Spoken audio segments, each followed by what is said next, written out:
Sweet. Yeah. All right. Next All right. Sunday. So I guess like let me see. We live? Hey man, we live? I'm trying to see. I can't see it yet. It might be live. I can check. Yeah, I see a live timer. It says we've been live for 15 seconds in the top All left. right, word. Oh, okay. All right, cool. All right. Oh, snap. Heyo, it's so welcome to the channel. Welcome to my first stream. This is freaky.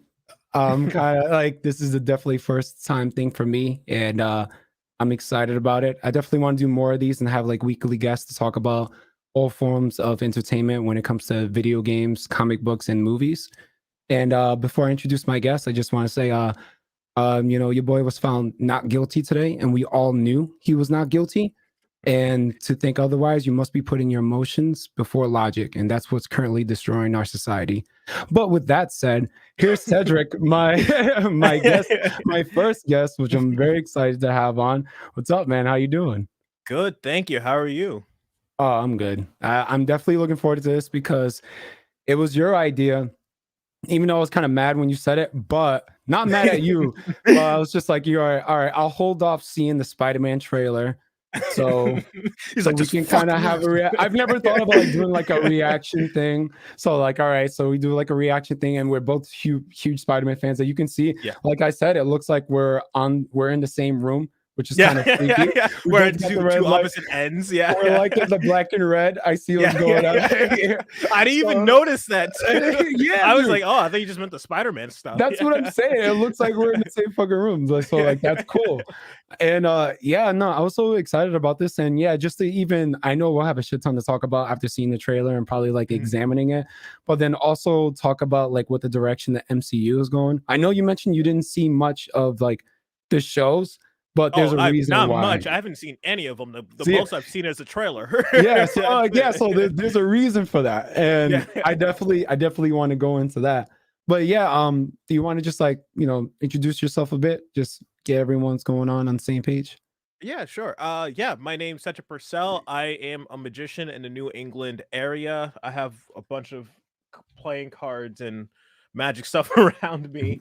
Also, yeah, I you should show yours too. We both have Spider-Man tattoos. It's funny. I wouldn't be able to. All right, yeah, I got my Miles Morales right there. Yeah, I gotta get up to show.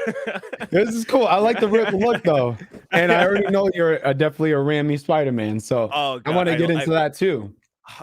Those are like my Star Wars. Like I never, as a kid, I never cared for Star Wars. It always bugged me because I've always had a really hard time reading.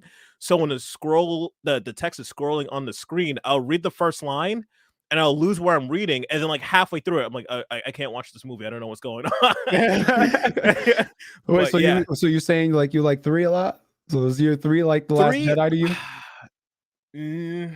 I like it. I still make fun of it. Like I'm just like, all right, this movie's so goddamn stupid. But it's like one of those. It's a guilty pleasure movie for me. It's like I still watch it. It still has a lot of good things in it, but they ruined so many things. So many things could have been taken out. And looking at like the original script, or even seeing what they were going to do at Spider-Man 4, I could see why they completely just remade it immediately again, which is still unnecessary, but I could see why they did it. But then like they kind of fucked up. Well, they didn't fuck up, but with Amazing Spider-Man 3, that didn't make it either. So it's just like some stuff just wasn't working out. But I want to talk about like with this trailer that we're gonna see, and it's gonna capture our live reactions. I'm probably gonna be on mute, so it won't be playing through my mic. But kind of what are you expecting like from this movie before like we get into it? I'm expecting I honestly, I've been black pilled on a lot of stuff, especially with the MCU. It's just like they've been doing a lot of goofy version of the characters, or they just do really weird stuff. I'm just hoping, because everyone's like, oh, they think that all Spider-Man, Andrew Garfield, Tobey Maguire, and Tom Holland could be together. I think they're going to do that, but I've also seen screenshots with him and Daredevil, the dude from the Netflix show, Charlie Cox. Yeah, which is, I actually have an autograph from him in the background. But word, that's cool. I met John Bernthal. So really? Yeah, that must have been terrifying. Oh no, dude. Oh, that's cool. No, seriously, he was fucking dope. I was so happy to meet him. I was like, bro, you're gonna make such a good Punisher. And he was just the sweetest guy. And it's funny because I'm playing Ghost Recon. Oh yeah, I heard he's like in the that latest game. one, and he's in there. I'm just like, oh, that's crazy that I met this guy. But yeah, yeah. I mean, I seen the screenshots too. I'm not sure what to make of it. I hear of it being kind of a dark movie from what Tom Holland says, and I keep hearing it being his like last kind of rodeo with Spider-Man. And Wait, it's gonna be his last one?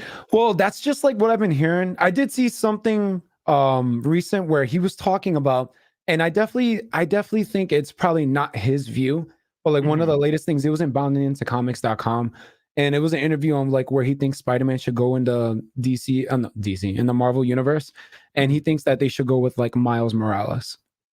And me, you know me, I love Miles. Miles is cool. I mean, it's just really an extension of Peter. Honestly, they really kind of are essentially the same character. Yeah. But I just don't let Eric July go in here. Yeah, he's tokenized really, Spider-Man. He is tokenized. Like, let's be real. Like, you know, he has a more dope costume, and he has better, and like he has more powers.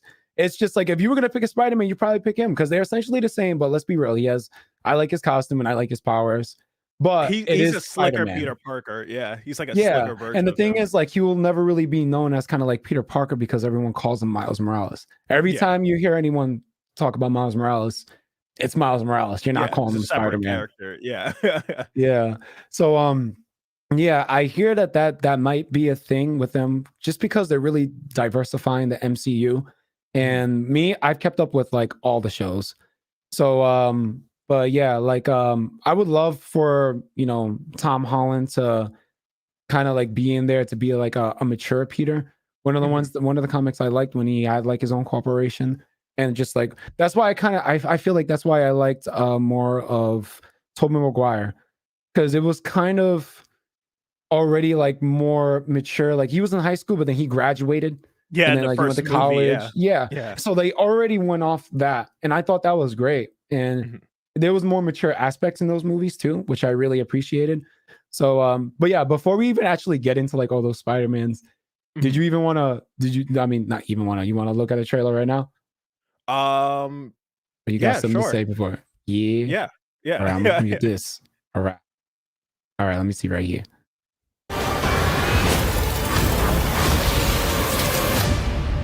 Oh god. You can hear it? All right, cool. Yeah. Ever since I got bit by that spider, I've only had 1 week where my life has felt normal. That was when you found out.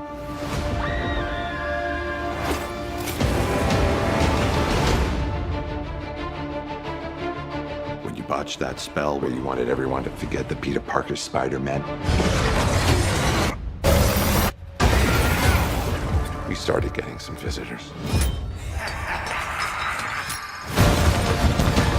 From every universe.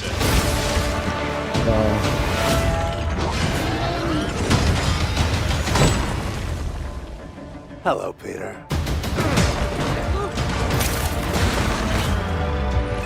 You're not Peter Parker. I'm sorry, what was your name again? Dr. Otto Octavius. Wait, no, seriously, what's your actual name? There are others out there. We need to send them back. So, Scooby-Doo this crap. You know, all this is kind of your mess. I know a couple of magic words myself, starting with the word please. Please, Scooby-Doo this crap.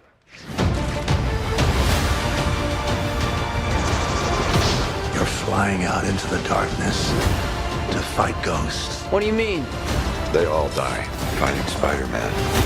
It's their fate. I'm sorry, kid. Yeah, me too.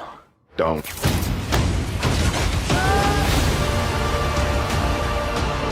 Look, there has to be another way! There isn't.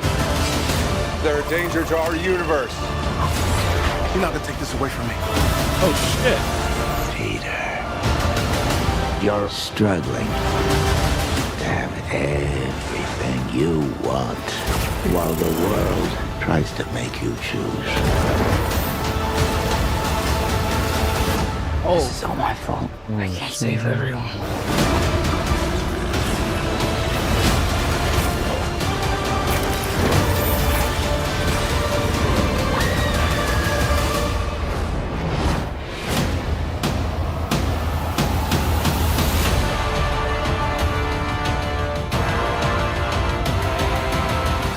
What's happening? They're starting to come through, and I can't stop them. December 17th, exclusively in movie theaters. Tickets on sale November 29th. Spider Monday.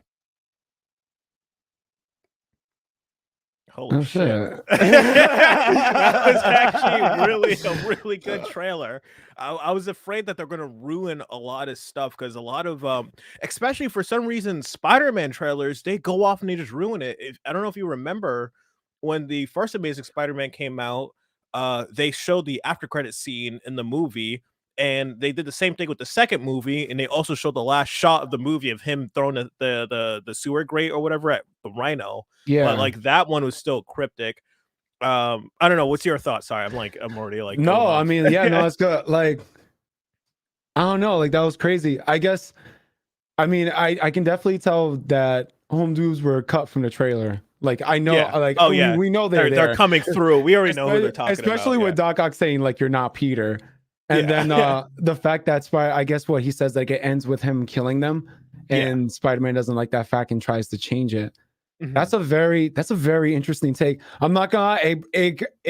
I never thought that they would go to the design of Electro having his famous kind the of like electricity, yeah, like that's actually pretty dope. I It never looks thought that I really would fucking see good, that. yeah. Oh man, And it I has don't to know. be I mean, yeah.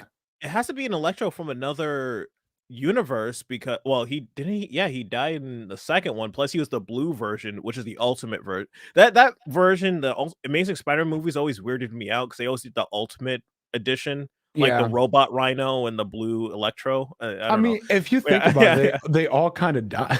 yeah. At the end of So, every Spider-Man movie, yeah. So it's just like, okay.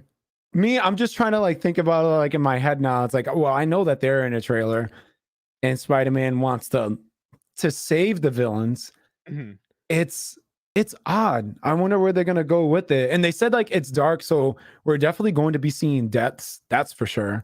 Mhm. But yeah. All right. So we got Sandman, we got Lizard, we got Green Goblin, we got Doc Ock, and we got Electro. So basically the Sinister Six. Are we missing one? Electro, damn it. Electro, Green Goblin, Doc Ock, the Lizard, Sandman. I think we're missing one. Who else would there be? It would be Venom, because it would be Venom, I like because they already did Kraven. him. I like Craven. Craven would be weird because they haven't introduced Craven yet in the other movies, so I think it's just going to be the other guys from the other dimensions. I don't know if we should talk about that certain after credit scene that already revealed something. Should we talk about that, or that would spoil the movie that just came out? Wait, in which movie? Oh, Venom. Yeah, yeah. I mean, if y'all already in here,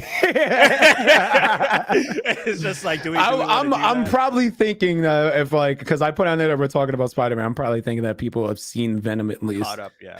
But yeah, that after credit scene with Venom being like, you know, definitely going into like another multiverse. The thing that was interesting to me though was that Venom mentioned the symbiotes being like a hive mind, and to me that kind of reminds me of Null, the god of the symbiotes, and how they act like a hive mind and on like that distant planet, and how this dude, the god of symbiotes, and straight up like beheaded the Celestial.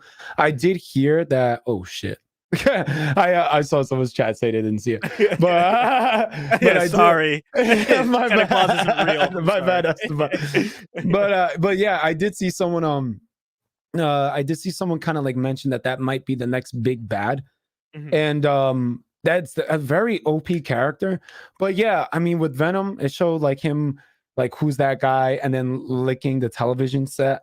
Yeah. So I mean, it just seems like there's going to be a lot. What worries me with this movie is that there's going to be a lot. First of all, you're having all the iconic villains again. Yeah. And then there's for sure you're having the other two Spider-Mans in there. And then you're having Strange in there. Yeah. So it's just like there's a lot going on though. Like, so that's what kind of like worries me a bit. It's weird because in this situation they should have introduced Madam Web. Madam Yes, Web that would have would been make like, way more sense. and you know Yeah. would have been, yeah, it's messed up because I don't know if they're alive or not, but I would have loved if Madam Web was played by the original Aunt May. That would have been like a mind fuck. It's messed up that I don't know, but it would have been a complete mind fuck if the last Aunt May, like Ramy's Aunt May, was the Madam Web, because that would have make been more sense. perfect. Maybe because he was about to go into that. If we go like in the trailer where he has that box and he's about to go into a portal, she Yeah. might be in there. You don't know. Yeah, that is true. I mean, it's just like, just thinking about it now, because like every time I see these trailers, like I said, I watch these things like 20,000 times. But to think like there's possibly Venom in there, and then well, I'm thinking Venom's most likely going to be in there, and then you have all these villains, and then you have the other two Spider-Man. That's just nuts to me, though. Yeah, What do you just think? How do so you think it's going to work out? I think if they are able to pull it off, it might be like an end game type movie where it's like, all right, you guys seen all these movies, you already know who they are. So the whole plot's gonna be like go, go, go, go, go. And it's not even just that. They also have his friend Ned and Mary Jane in there. I really don't care for that version of Mary Jane. I honestly don't. Is there a reason why? Because it's tokenized Mary Jane, and Yeah. it could have been a completely, if she was just a totally different character. I know there's a I can't remember what her name is, but it's in like the comics, the Spider-Man comics from like 10 years ago. He has like a roommate that she looks exactly like, same skin tone and everything. He has like a roommate that's just complete. I don't know if I should swear.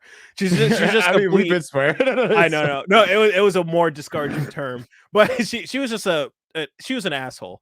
She was a massive asshole to like him, but she was like roommates with him, and I thought that was her for the entire movie. I was like, oh, okay, they put her in there, and at the end of the movie, oh no, I'm MJ. I'm like, what? It's like you could have just had a new person in there, but yeah, it's just there's a lot of things might be going on. I hope this movie's probably going to be like 3 hours, but it's probably going to be like 2.5. I don't know. I honestly don't know. Yeah, I mean, it's definitely, I would say probably close to like 3 hours. But yeah, just for the fact that everyone's going to be in it, and just where the storyline's gonna kind of go, because we know, like, they already kind of like mentioned that like King the Conqueror is probably like he's the next big bad when it comes to like the multiverse. And you know, it happens like when you see like other various shows. But it just, to me, that was one of the things I wanted to talk about. But before even kind of like going into that, can you tell me like why is it like, let's just say like Rami Spider-Man, because you have like that tattoo? Why is that the rendition that you kind of favor the most out of everyone so far? Yeah, definitely. I think it's because it's I have a bias because I was like, what was I, like 6 when it came out? 2002. Yeah, I was like 6 years old when it came out. So I remember watching it like all the time. I used to watch like the Spider-Man cartoon and everything. It's just something very wholesome and comic booky and cartoonish, but serious. It's a really weird amalgamation of a movie that shouldn't work, but it does. I don't know. It's just like it's a very what is the term I'm looking for? It's like a black sheep of, not a black sheep. It's like it's just a weird thing that shouldn't work as a movie, but it just does, and like everyone just loves it, and it's one of the best adaptations of the entire series. Like the Amazing Spider-Man movies tries to get things more accurate, but it's just like it's too hokey of like a script and everything. It was just like too many dumb things, and yeah, I think I just have a bias because I grew up with it. Like I was very, very young and very infatuated with it as a kid. Watched the second one in theaters, and I remember that. Second and third one in theaters, and remember that. And having a bootleg of the first movie. I definitely remember that. I had a bootleg of, I think, 3. And it was just like, it was definitely like someone just like the most horrible webcam, just like because I had to see, and that was after I seen it too, and I just had to see it again. It's weird because I don't think I necessarily have really a favorite. I mean, because like they're all so different, honestly. Yeah. So when you think about it, let's just say like them in a movie, I would consider like Tobey Maguire to be the big brother. I would say like it would be like the more mature version. I definitely see more of the humor when it comes to Andrew Garfield. Yeah. I know they always had like the humor, but when it came to like Andrew Garfield and like he was just like snapping jokes. Probably one of my favorite scenes was in Amazing Spider-Man 1 when he was in the car with the, with the thief that was trying to steal. And then he's like, "Are you a cop?" He's like, "Really? Do I look like a cop?" That shit was hilarious. And like he webbed him for like, he's like, "You know what, man? You're special," and everything. And then when you think of Tom Holland, I remember you asked me this question, like what I think of him. He's still very like in his infancy. I know in the second movie he definitely shows some maturity when he went against Mysterio, but he still seems like out of the three would be like the little brother. Yeah, he's and the still baby kind of, and like he still is the baby. He is like the youngest, because even like in Amazing Spider-Man 2, like Andrew Garfield graduated, and Spider-Man being graduated like in a Raimi series. So like yeah, Tom Holland, he would still be considered like the kid, but when I remember when they kind of got Tom Holland as Spider-Man, I was just like, I felt like they were gonna treat him like the Harry Potter treatment, like, oh, they got him young, so this dude's gonna be Spider-Man for a while. Yeah, like he's mad young. He's gonna be like we're gonna get like a mature Spider-Man. So, but I know like someone else mentioned like, oh, they saying like it's not his last movie, but I definitely seen like he said that the MCU should go in the Miles Morales direction. So if that doesn't say like, he's not gonna be Spider-Man much longer, then I don't know what is. But what would you think of them kind of going with out of nowhere, kind of like Miles Morales as like the MCU Spider-Man? It would feel kind of like a massive waste, because the reason that I don't really care for Far From Home is that they keep trying to make him Iron Man. They give him all of Tony Stark's tech. He hangs out with Happy. They like it's basically like this the whole entire movie just feels like this massive push to be like, okay guys, this is your new Iron Man, guys. All right, he's gonna be a leader of the Avengers, guys. Just okay. And if it's just like, oh, okay, he's not going to be in it anymore. I think what they're probably going to do, they might have him in the background, because if you are we just going to spoil any more Marvel movies that just came out? Because I saw Shang-Chi. There's a couple cameos in there too, so I don't want to be like, all right, guys, cover your ears. There's like, I'll just say there's a couple cameos of people that are not supposed to be in the movies, but they still are. So it might be that type of deal where he just shows up out of nowhere. I don't know, unless they do like a Fantastic Four thing and they cross that over, maybe. So it's just like everything's just so up in the air. I don't even know. Yeah, I would say the next phase of like the MCU in general just seems fuzzy. If they were to do a Miles Morales, I think they would have to introduce it from the kind of standpoint that they did with T'Challa in like Civil War. Because like when everyone saw, Chadwick Boseman, he played Black Panther in there, everyone was on board. We were just like, oh shit, that's Black Panther. Can't wait for a new movie. I think if you just force out of nowhere, like he's this Miles Morales Spider-Man, you kind of just give him his solo out of nowhere. It'll be a bit weird. It'll feel like Shang-Chi. Honestly. With Shang-Chi, that would definitely be like when we talk more about the MCU. But with Miles, I would say like I really so much want to be surprised them going that direction, just because I know they're really gonna play identity politics like hard when it comes with the next phase, which is unfortunate. I know like if people like haven't really seen the shows, you can see that it's just being implemented a little bit, and especially if you see Eternals, it's in there as well.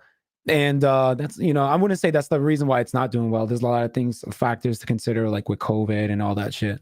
But I can definitely I can see that being a direction that they're going to try and do, and I think it's going to probably make it collapse a little bit.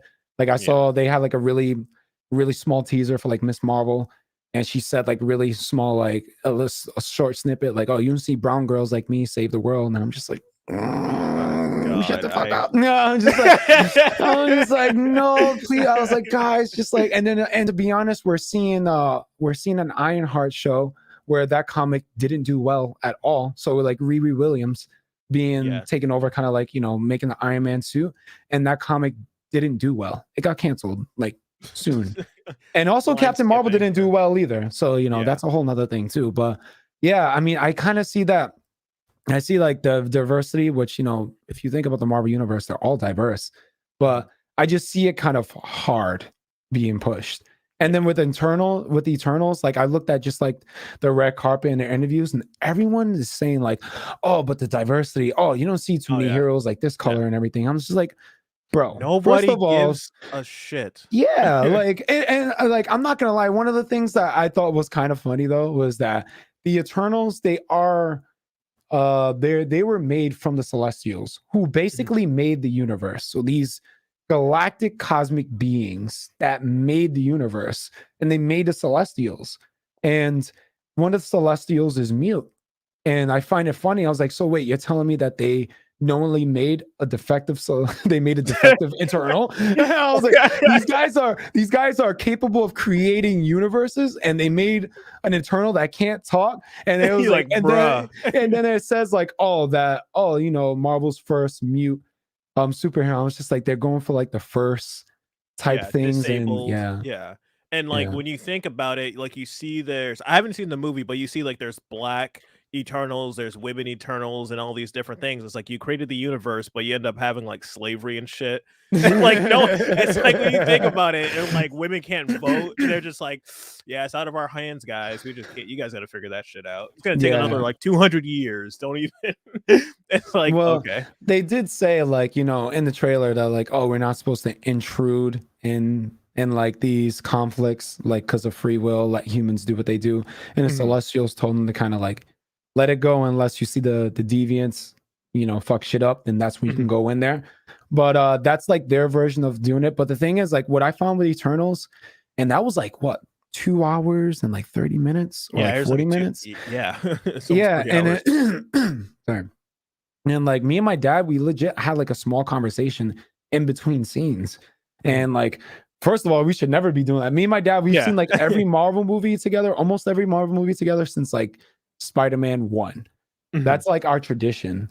We hated Thor 2. That's a whole nother story. But it's just like, but like, yeah, like, and then like we were watching and my dad was just like, yeah, like he's like, yeah, I'm not digging this. And then we saw Black Widow, and I'm just like, yeah, I mean, like this movie feel like it didn't have to come out. And then I saw the shows, and I'm just like, yeah, the the only one I kind of liked was WandaVision, honestly, because like it showed her being the most human. And you know, I know there's a whole lot of kind of like with feminism in movies, and it kind of portrays them in the Captain Marvel aspect with Brie Larson, like you're emotionless, and you know you're a strong female, you don't need anyone, and you're perfect from the get. It didn't show you that don't with need WandaVision. you're just like an amazing specimen, and like everyone loves you. You're just awesome. Yeah, and it's just like it had that scene where the guy's like, "Oh, come on, smile for me," and it's just like, but yeah, the one scene, one of the funniest Marvel jokes we're supposed to take seriously when the guy was like, "Oh yeah, that's why it's called a cockpit." I laughed so loud in the movie theater. I was like, based. But it's just like, yeah, I don't even know what I was gonna say. Sorry. no, it's all Sorry. good. Sorry, I did something earlier which made me forget something, but yeah. No, If you know what I'm talking about. I completely get you. Yeah. Especially like before doing this, my throat was just dry, so I'm drinking water this entire time. I don't know what's going on. But yeah, that cotton mouth. Yeah. But yeah, like with this next, like, you know, I would say like the shows, like they're okay. I'm not gonna lie, like with the Winter Soldier, it injects identity politics a bit. Like, you know, it talks about like, you know, we all know that Sam Wilson's gonna be Captain America. But one of the things that I really just didn't enjoy was just like the praise that he got for it, because he himself, not to say like, you know, I just found it weird that it seemed like he's like he got validation. Eric July said this. He only got validation when he took on like the mantle, literally, of another character, of a white guy, and better yet, a white guy. Yeah. And everyone's like, "Oh, congratulations!" And they saw it as promotion, and even Anthony Mackie saw it as a promotion too. And to me, I found that sad because Falcon is an original character, and that's something that you yourself should be proud of. And I know in the comic books, eventually he reverts back to Falcon because he doesn't feel like, you know, he doesn't want to take on the mantle of something else. But it's just everyone was saying the same thing, like, "Oh, congratulations! Oh, Falcon's recognized," and it's like, so he can only be recognized when he's Captain America. Yeah, Like, it doesn't make any sense. It's like you're your own original black character. You're yourself, but when it becomes the same exact old ass character that existed for like forever, oh now he's like the ultimate best guy in the world. But it's just I don't get it. I don't Yeah. understand why. It's just like they can't just like keep it like just do your own thing. Just do your own thing. I don't understand. Like I know that everyone's trying to talk about like the mantles and well, it's a different character, but I was like, essentially, it's not. Even when you come up with Miles Morales, and, I seen that someone said like, oh, that they don't really have so much to humor. Regardless, it's an extension of like Peter. If you even take away that, they're essentially the same character, and it's not totally a completely different character because it's still under the mantle of Spider-Man. Just like we're seeing with the new like Superman, it's like, hey, we got one that's like that's bisexual now, and it's Clark Kent's son. It's just like, but it's still Superman. So you're not really making like new characters. I actually wanted to ask you a certain question. Is there like a superhero that you relate to that isn't the same color as you? Is there other things that you can't relate to with that superhero? Well, Spider-Man. Well, Yeah, right. Okay. other What than can you relate? other than Spider-Man, it's Batman. Batman and Spider-Man are my two major ones. What I really like about Spider-Man is that he's like a snarky asshole, and I do that a lot, especially with my fiance. Like I'll just tell jokes constantly.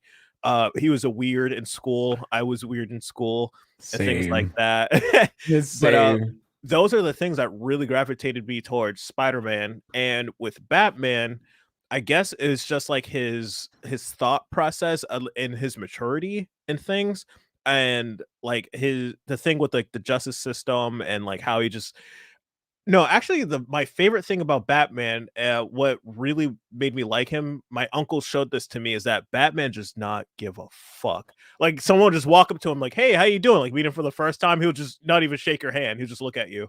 Like he just doesn't care. Like in mid conversation, he'll just leave. He just does not give a fuck. He's just like, no, okay, no. It's just You want to hear some weird shit? I was gonna Mm. name those two exact people for people that I can relate to. Really. So for the fact that Peter is very awkward in school, he was a loner in many aspects, Mhm. and he was just dealing with a lot of shit on his own, which I think that kind of shows the like why he's such a famous character. It's not because he's white. He's costumed from top to bottom. You couldn't tell if he was white if you lift up his mask.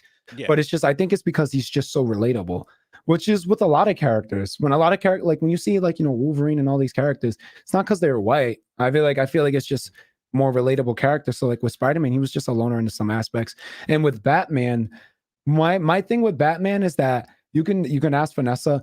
My contingency plan has a contingency plan. I like to. He's kind of like where Murphy's all like, whatever can go wrong will go wrong. So I think of things in that aspect where it's just like I plan for when shit goes down, and and it seems like Batman's like the only one that does that shit. It's just like, hey, Flash will never turn on us. Wonder Woman will never turn on us. And then shit happens, and he builds like a crazy ass suit, and he takes them all on. He's like, I had something the Batcave made years ago. And then people get mad at him for it, and it's just like you call overthinking, but it's just like, nah, like that's just his thing, right? Yeah. And that's my thing too. That's what I relate. Obviously, I can't relate to building these gadgets, having a genius intellect, and having billions of dollars, but it's not skin color that you need to relate to a character. And I find that weird that like even when the Miles Morales game came out, there was so much praise, and then people were saying like, oh, Miles Morales is a real Spider-Man. And I saw someone crying because they saw like the Puerto Rican flag in the game. Oh, and not to go, I try not to be mean on that, but it's just like if that's the only thing that you can associate with like the character is your race, to me, it really doesn't feel like you're in tune with your own identity that much, that you're still attaching like your heritage and just your color to a character. Is that something you can relate to? Yeah, but the fact that everyone can look at a hero and be like, they're my color, and then that's like, to me, like that's not the precedent that we should have people relate to characters like that. Like, what do you think on that? I'm so sick of this, like the most nebulous thing that could attract people to get or like have people come together. It just doesn't like my father's from Jamaica. Biggie Smalls' family, I think his mother's from Jamaica too. It's like I don't listen to his music because we have the same lineage. It's because his music fucking slaps. Like all of his music's like so good. Ready to Die, all his albums and everything, because he makes really good art. Doesn't matter what race he is, where he's from. He just has the best lyrics, and it's just like I could sit down and I could play all of the Tomb Raider games, be attached to the character, really love the gameplay, and it's a female with big ass titties and she's white, and I don't have, well, I used to have big ass titties, but none of those things even matter. It's just you're on a journey with a character, and I hate the term. Also, Eric July says this a lot. This dude needs to be on the show because all we do is talk about it. Yeah, man, I love him. Is that like they say like, oh, now my little daughter could see herself, and it's like, why do you need to inject yourself into this thing? You're basically just LARPing at this point. You're just basically trying to project your own feelings onto this character. You want to watch a character or a movie to get a different experience, not to basically project what you already know about yourself. And it's, I don't know. Yeah, it's just no, like it's true. I remember I talked with that, like with Eric. Like, let's just say, like I think I used like an example. I was like, I used Black Superman when we had like our podcast, and it was just like, hey, you know, that's a super I can relate to. And it was just like, I mean, I'm not out here fucking shooting lasers and having super strength. Like, if you want an example of a strong female, a strong black female, a strong black male, you look at your mother, you look at your mother, you look at your father. And I mean, you know, I know obviously there's people in those instances like that probably are not fortunate to be in that situation, but there has to be a role model of some sort that you can relate to, not just a fictional hero where it's just like, oh, because they're black, I can relate to them. That's not what you should be shown as a strong, you know, if you want to go to that extent of a strong black male or a strong black female, you should just really look for a strong character. And I find it weird that we just have so many characters being kind of like, you know, just kind of blackwashed, honestly. Yes. And it's just under the guise of trying to like uplift voices. And I find it weird because you would think like it would make more sense to uplift a voice by creating an original character, but you need to boost off of an established character in order to uplift their voice. So I find it even kind of racist in an instant to not even go through the trouble of establishing a character to really give them more, you know, first of all, they should be a great superhero who so happens to be black, not a great black superhero. Yeah. So I like, hate when they put black there first. Like black should be on the bottom of the list or not even there at all, because like you could go and watch the movie Hancock, no one gives a shit that the dude's black. Like people care more that he's Will Smith. Everyone knows the name Will Smith. No one says the great black actor Will Smith. People just say Will Smith, like America's sweetheart. This dude was in every movie like in the 90s. He was everywhere. I remember seeing his face like all over like the TVs and stuff when I was growing up. And it's just gotten to this point where we're just supposed to see the color first and everything comes out after. It's like Thomas Sowell said, like a politician is the first thing they want to do is get elected. Second thing is get reelected, and everything else comes way after that. It just does, like they don't care. And what I really don't understand is that there's so many great black characters already established. What was also hilarious, I was watching the 94 Spider-Man cartoon. I'm like on season 2, right after the Punisher helped Spider-Man turn back into a human, and Blade just shows up. He's just fucking up shit. He just shows up trying to fuck up Morbius, and it's just like it's so dope. And the dude just shows up out of nowhere, and people are just like having conflict, and they don't talk about race. That's why I've been watching a lot of stuff from the 80s and the 90s.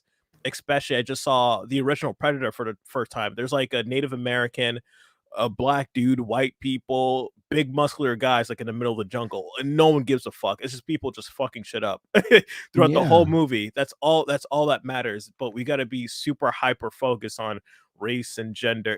The most nebulous thing about you. It's the thing I don't care.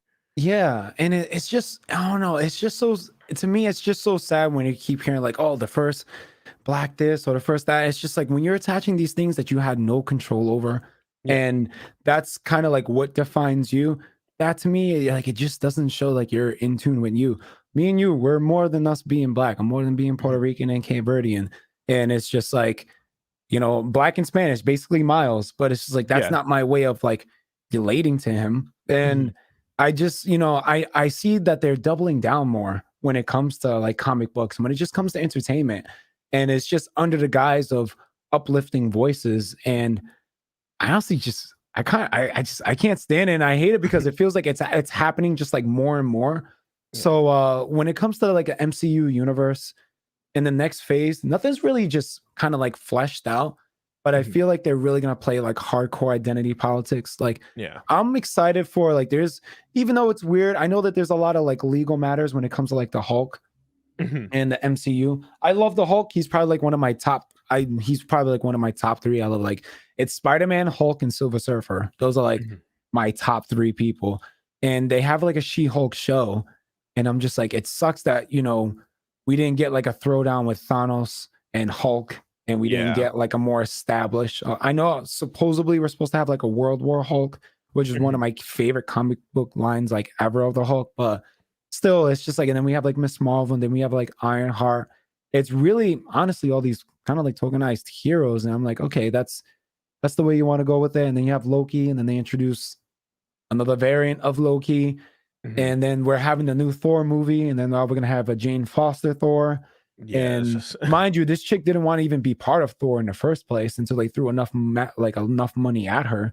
So I'm looking at the direction, and I know they'll probably blame COVID a lot, like if movies don't do good.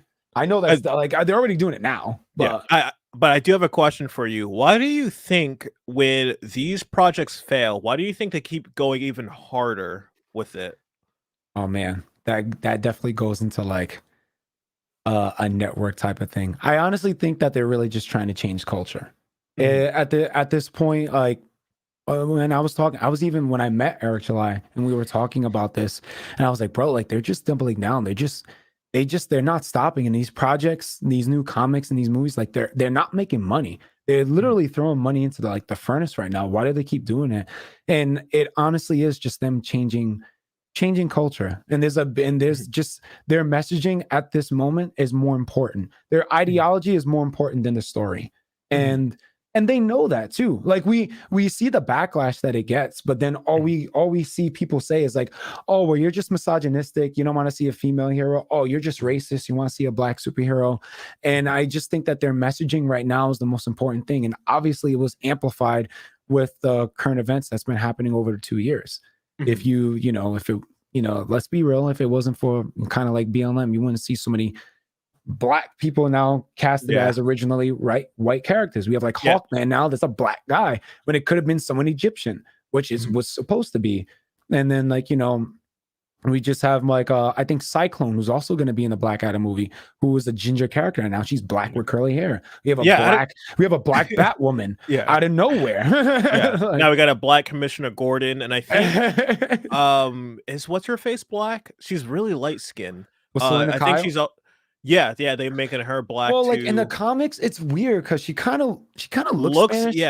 She looks Hispanic. When they got like Zoe Kravitz, I was just like, all right, that's not a bad casting to me.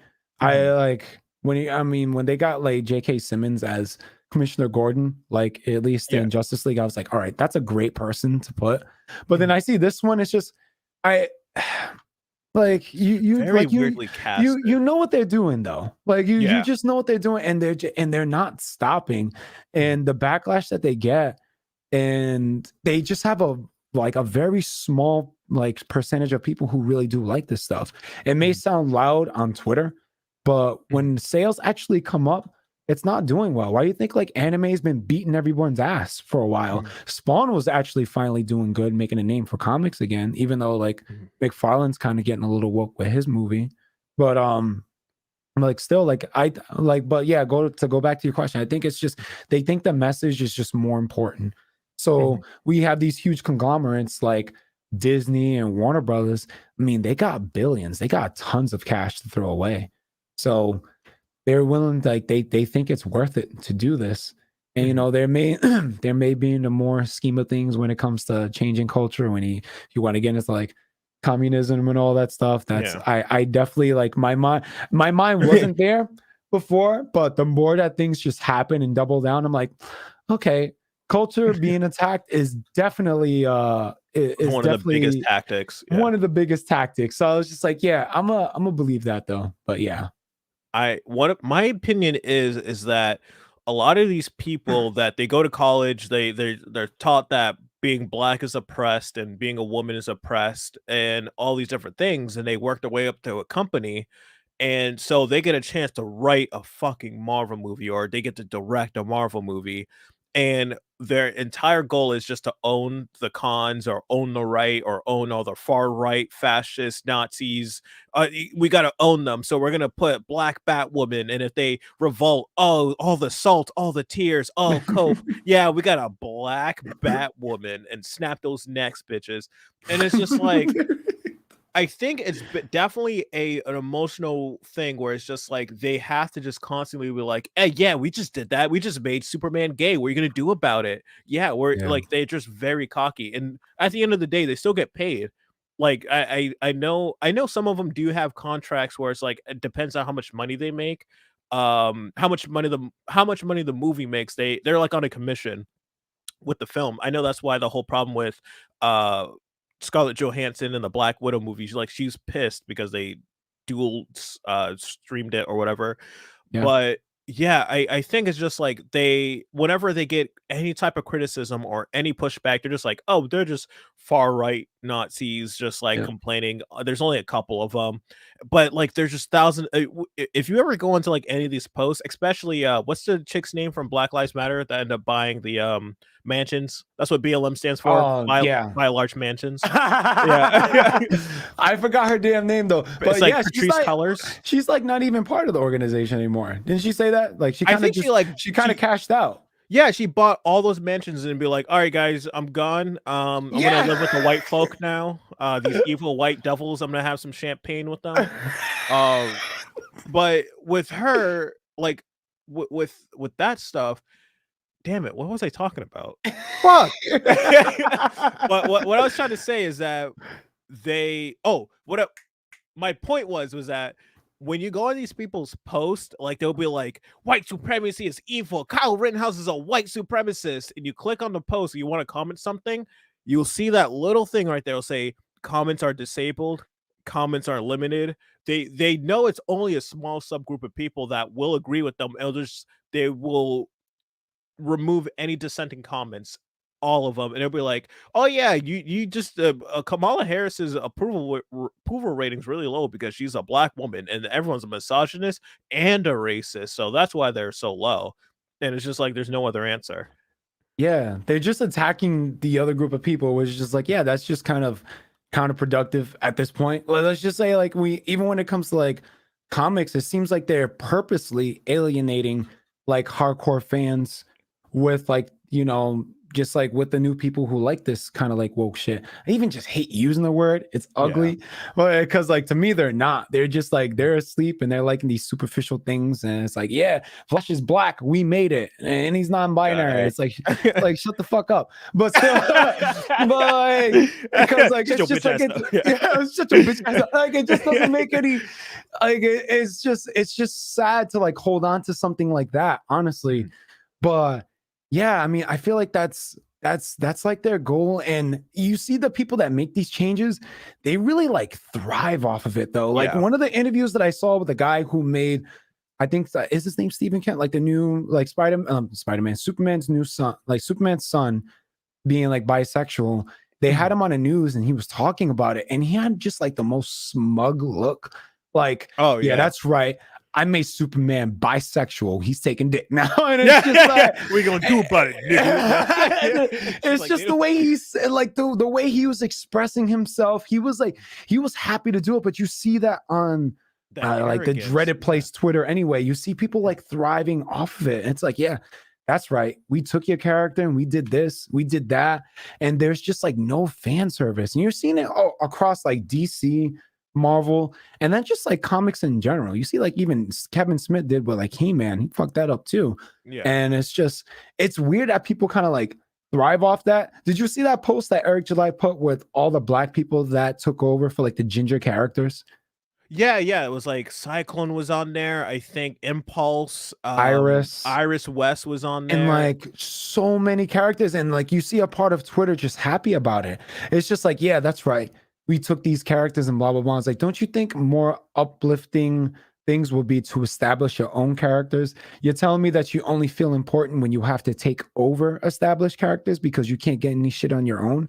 And you would think that you look at these companies in more disrespect, like, wow, yeah, let's just make, let's just make Annie black, or like let's make the Little Mermaid black now. Like they know what the hell they're doing, and I just find it crazy that they're willing to invest all this money, and it literally is just going in the trash. Like Eternals is not going to make its money back. No. It's not going to make its money back. And with Black Widow, they did screw over Scarlett Johansson, because I remember one of the trailers said exclusively in theaters, and then when I saw it streaming, I was like, oh shit. I was like, this ain't gonna make no money. Yeah, I was like, I don't know if an intern hit the button by accident or some shit, or like they were just like, fuck that bitch. Like she's like, this is our last movie anyways. But yeah, I also, another thing, I thought that was insanely disrespectful to guys. If you have not seen Endgame by now, I'm sorry, but it's so sad that they killed off one of the best female characters, like the top MCU character. They didn't give her movie. They kill her off. Like I feel like her death is still justified and everything. Like I get why they killed her off. Then you give her own movie. It's like it's completely irrelevant by that point. It's like I'm not like I didn't even watch it. I don't even care. I'm just like it's just like why am I gonna watch it? She still dies at the end. It's between two other movies that already came out years ago. It's like why? It's completely pointless. But yeah, it's just so. They don't see through it. They just see, oh, that person's black and they did it for me. Oh, thank you, Mr. White Man. Oh my God, thank you. It's like I don't get it, man. You're taking scraps. I hear like the new X-Men movie might not be called X-Men. Oh yeah, it's called like X-Women. I heard just probably like mutants. But it's just like if you think about the most diverse cast of people, it's definitely the fucking X-Men. Yeah, you got like Native American, you got Bishop, a big black dude with jerry curls and shit. It's like you could do so much. You could do so much with what I don't understand. It's like they come out and they complain. You never see a black person in a movie. You don't see a multi-diverse.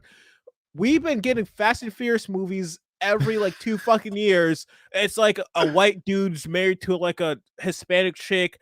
There's multiple people. There's black people, white people, Asians, men, women. There's all different. I think there might be gay characters in it. I don't know.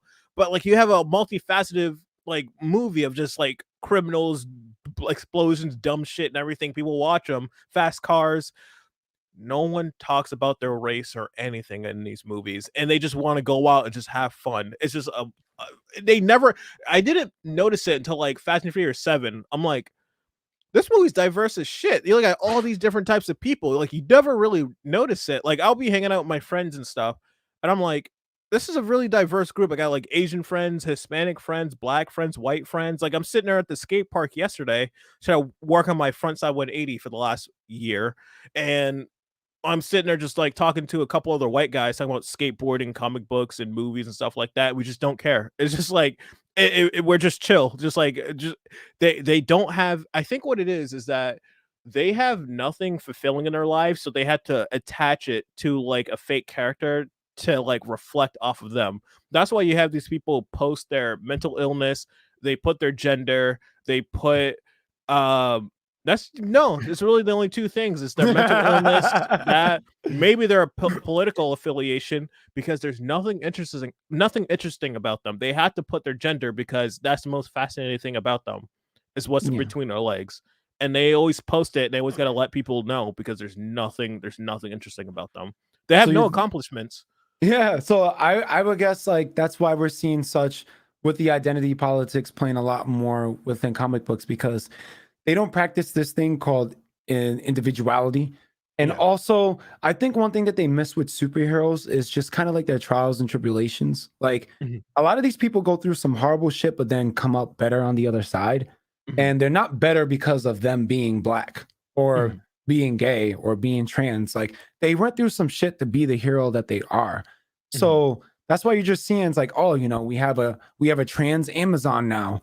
Like on the island where Wonder Woman was from, and it's just like makes no sense. And it makes no sense, and it's just like you're kind of like cutting that out. And with people just kind of like right now, let's be real, where it's just we're talking about race, like everyone's obsessed with race. We're obsessed with our ideology, but it's just like these superficial things, and it has nothing to do with character. And that's why some of the stuff that we see just sucks. And a lot of people you see suck. God is just like, guess what? Yo, I'm for a BLM, and I'm non-binary. I really don't know what I am, but you know what? That's great. And it's just like, no, like, who are you though? Yeah. and you're seeing that translate into comic books where it's just like we're not seeing great characters, and we're seeing these writers take on characters that were around way before them. We're still writing on Wolverine, Spider-Man, X-Men. We don't really have heroes that we can name from like our generation that are prominent. Like the people our age are like, yeah, I'm writing for Wolverine, but you never wrote Wolverine. You didn't write his backstory. You're literally writing just around the character. Your job is kind of done. All you have to do is make up side characters and maybe make a new story for him. In our generation, we really don't have like prominent characters that we can be proud of. Like, where's our Spider-Man? I'm not talking about like Miles Morales, but I'm talking about like, where's Something our prominent brand new, where's our prominent heroes? Like, we don't have that. You had a guy that tried to do like New Warriors and had fucking Safe Space and Snowflake. And guess what? His incestuous brother and sister, non-binary. Yeah, and his comic book got canceled before it came out. And guess what? Now he's writing for Blade. He got Blade, yeah. So it's just like, what the fuck? You failed. You failed. We're gonna congratulate you with a brand new character, and guess what? He's black. And they probably don't even know who he is. He's just like, oh, this is an African American character. Sign me up, please. Oh, I'm gonna make sure he's only hunting white vampires. I'm gonna make sure that this is the thing. And I remember like there's gonna be a black vampire fucking up everyone in the comic book, and Blade's gonna walk up to him and he's gonna be like, "You're good." He's gonna no. He's not gonna give him a thumbs up. He's gonna go like this. Oh my god! I swear, if I see Mahershala Ali like as Blade and he puts up the fist and he even mentions Black Lives Matter, I'm gonna be heated as hell. I don't know if you saw Eric July's stream, but I was playing Black Lives. I was playing Miles Morales and I wanted to get one of his costumes, and it was a black and gold costume. And when you get it at the end of the cutscene, you see a mural that says Black Lives Matter. And I remember Nessa was on her computer and I was like, what? Like, I freaked out. And she turned around, she turned her, and this was with the height of things. I don't want to see that shit. I'm sorry. Like, I really, especially like that was the point in time where we really needed escapism. Like at the most, I didn't want to see that shit in the video game. But if you saw Eric July's like reaction, I saw him like he was like rubbing it and shit. He was like, "What the?" I know he was like, "Oh, I just want this shit." He's like, "Fuck this shit." But another one, a lot of people don't mention. I don't remember what game it was, but it was Officer Tatum. He was his kid. It was a sports game. I think it might have been a football game, and to play the game, you had to accept that like Black Lives Matter. It was like when you turn on the game, it was like a big dialogue thing. Like you see where it's like, oh, you must accept the terms or whatever. But it's like, you must recognize that Black Lives Matter. You must press A to confirm. It was something dumb as shit like that. And his son told him, he was like, what the fuck? Well, it's Alpha so heck it. But yeah. But the point that's weird. Yeah, go. What was the last point you were making before that with the Blade? Because there was something I wanted to bounce off of that with you. What was it? With him only hunting white vampire? No, wait. It was the new guy that was writing for him. Yeah, is that? Oh, like when we get our own characters, like The Walking Dead was something that was brand new. It came from like this generation. Like what that came out like 2004, 2003. Like I have the like 3 compendiums of it. Like there's Scott Pilgrim, like The Last of Us. Like video games have been making a massive stride. Like The Last of Us was like one of the best games. It's like a father-daughter relationship, and in the sequel they go woke and they just ruin it. Like it's like we created like these, or creative people made these amazing new mediums like for our generation, and like a couple years later the same people just go in and just fuck it up for no reason. Like they ran Walking Dead into the ground, they ran the Last of Us into the ground, they ran, what else is there? Like I can literally like point to anything in my room like right now. Actually, no, I got like Fight Club. Please damn, I can't find anything else. I can't think. Yeah, but it's like they just incessantly just run it into the ground. Sorry, what were you saying? Yeah, no, the thing I was gonna say is that you can put these social issue in games social issues in games if you just let it work though. Like Stan Lee said himself that he would have these issues in the background, but he wouldn't beat people over the head with the messaging. So I'll use like a good example, like with The Last of Us 2, I found it odd that it's a game where it's about like the end of the world. People are fucking, it's a fungus that's people are eating each other. And then you put like a trans character that's having trouble and then being demonized for being trans. And I'm just like, in my mind, in the end of the world, fucking no one cares who you are. Like it's just life and death. Now, It's like, do you know how to shoot a gun? All right, good. yeah, right. And like, but like with Cyberpunk, there's a trans character, but they don't concentrate so hard. I mean, they have a trans flag. Like you do missions with them where you race, and it's a very likable character. And they talk about how their partner liked them before their transition and after. And it was a nice story. And it felt normal. It felt gradual. It wasn't so like fucking ham-fisted. Mind you, like I didn't hate the character that The Last of Us had when they had like a trans character, but I felt like it was really forced in there because let's be real, it sticks out like a sore thumb. In Cyberpunk, we're in body modification. Fucking anyone can have anything in there. Like, you can screw on a dick and everything. Bro, like they had like a sex shop that had like some really scandalous shit. And I thought that they implemented it really well. And then people were trying to say like, oh, this was like demonizing against trans characters. Like it wasn't at all. The character was very likable and it didn't stick out like a sore thumb. And it was almost as if you wouldn't recognize they were trans if you really didn't pay attention because they normalized them so much.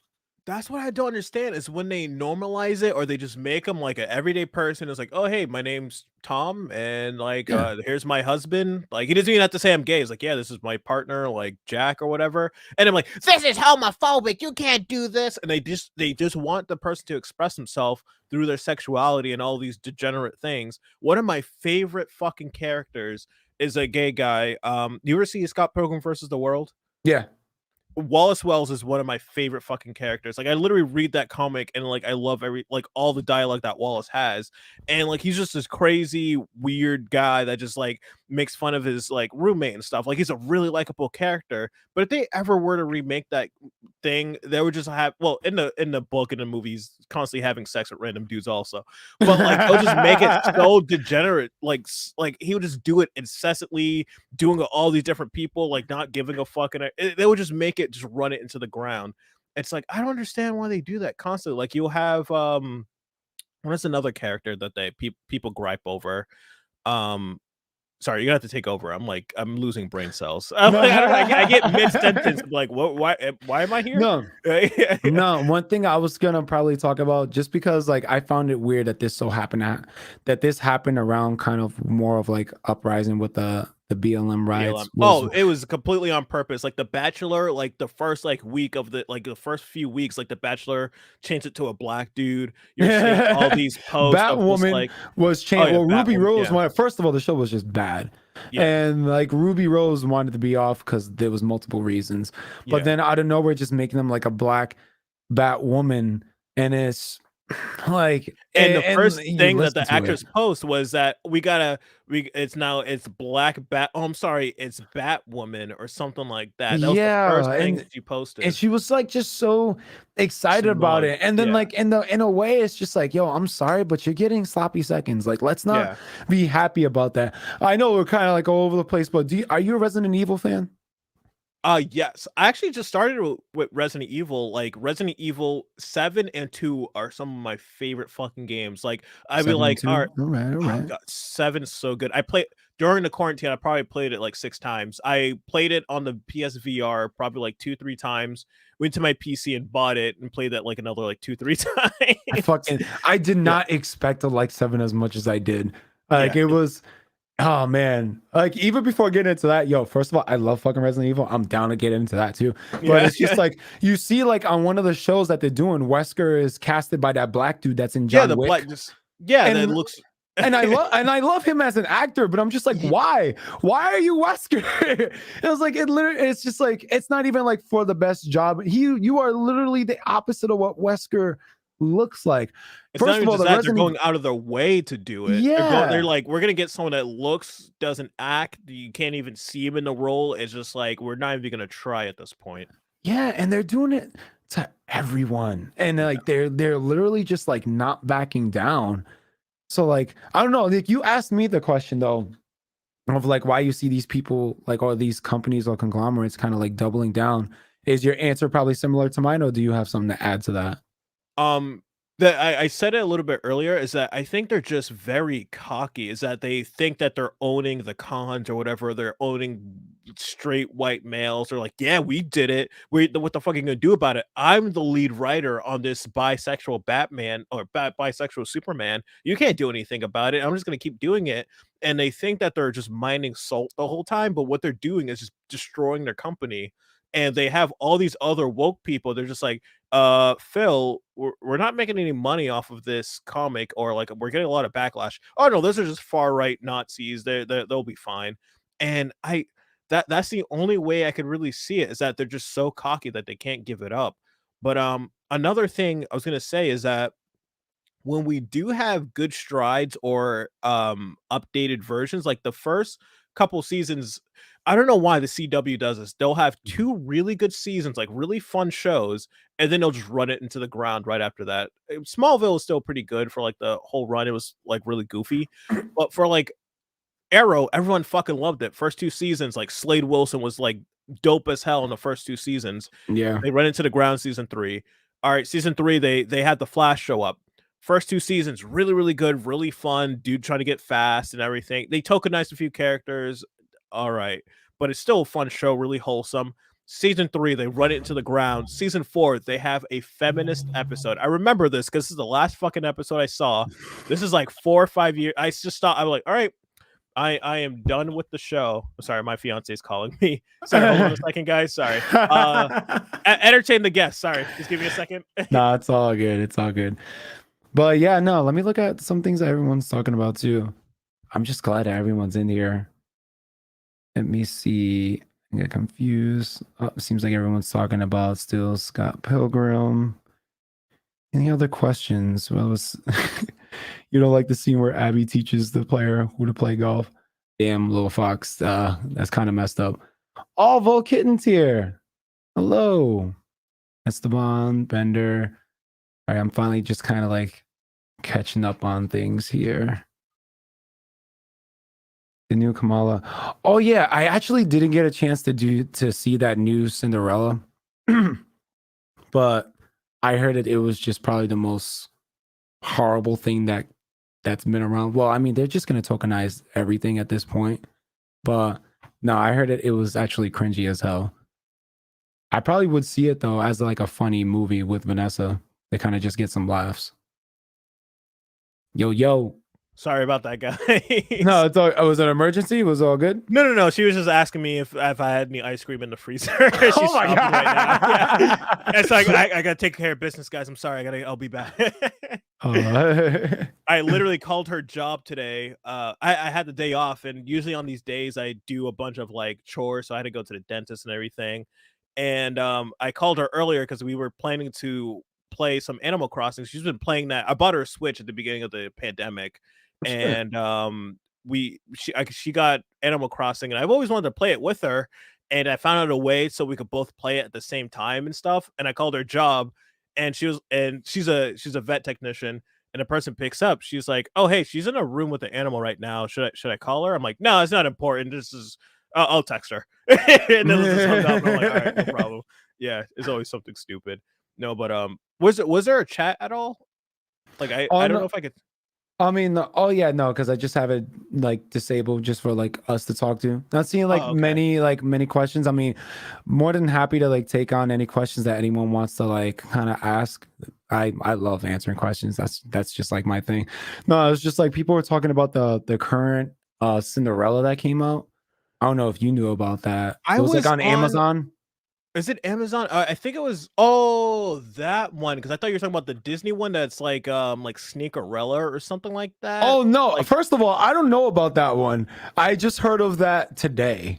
There's really one called Sneakerella. You're lying. I just saw like a poster and I saw like it was a black cast and I'm like, all right, have fun with that, Disney. Like, I'm just gonna roll out. But yeah, the thing that really annoys me, the Amazon one, is that it incessantly showed it to you over and over. Like we were marathoning Dexter for the new season, and every time we turned on the show, that was the exact ad we got every single time. With because Cinderella has been done over. I understand that why we get remakes is that we have to uphold certain things within our culture to like keep it alive. I was literally talking to a coworker about this yesterday. Like, we get a new Spider-Man, Batman, or James Bond every few years. We're always excited. It's a really great mantle, but no one gives a fuck who plays the new Shaggy or Scooby-Doo. Like, no one cares,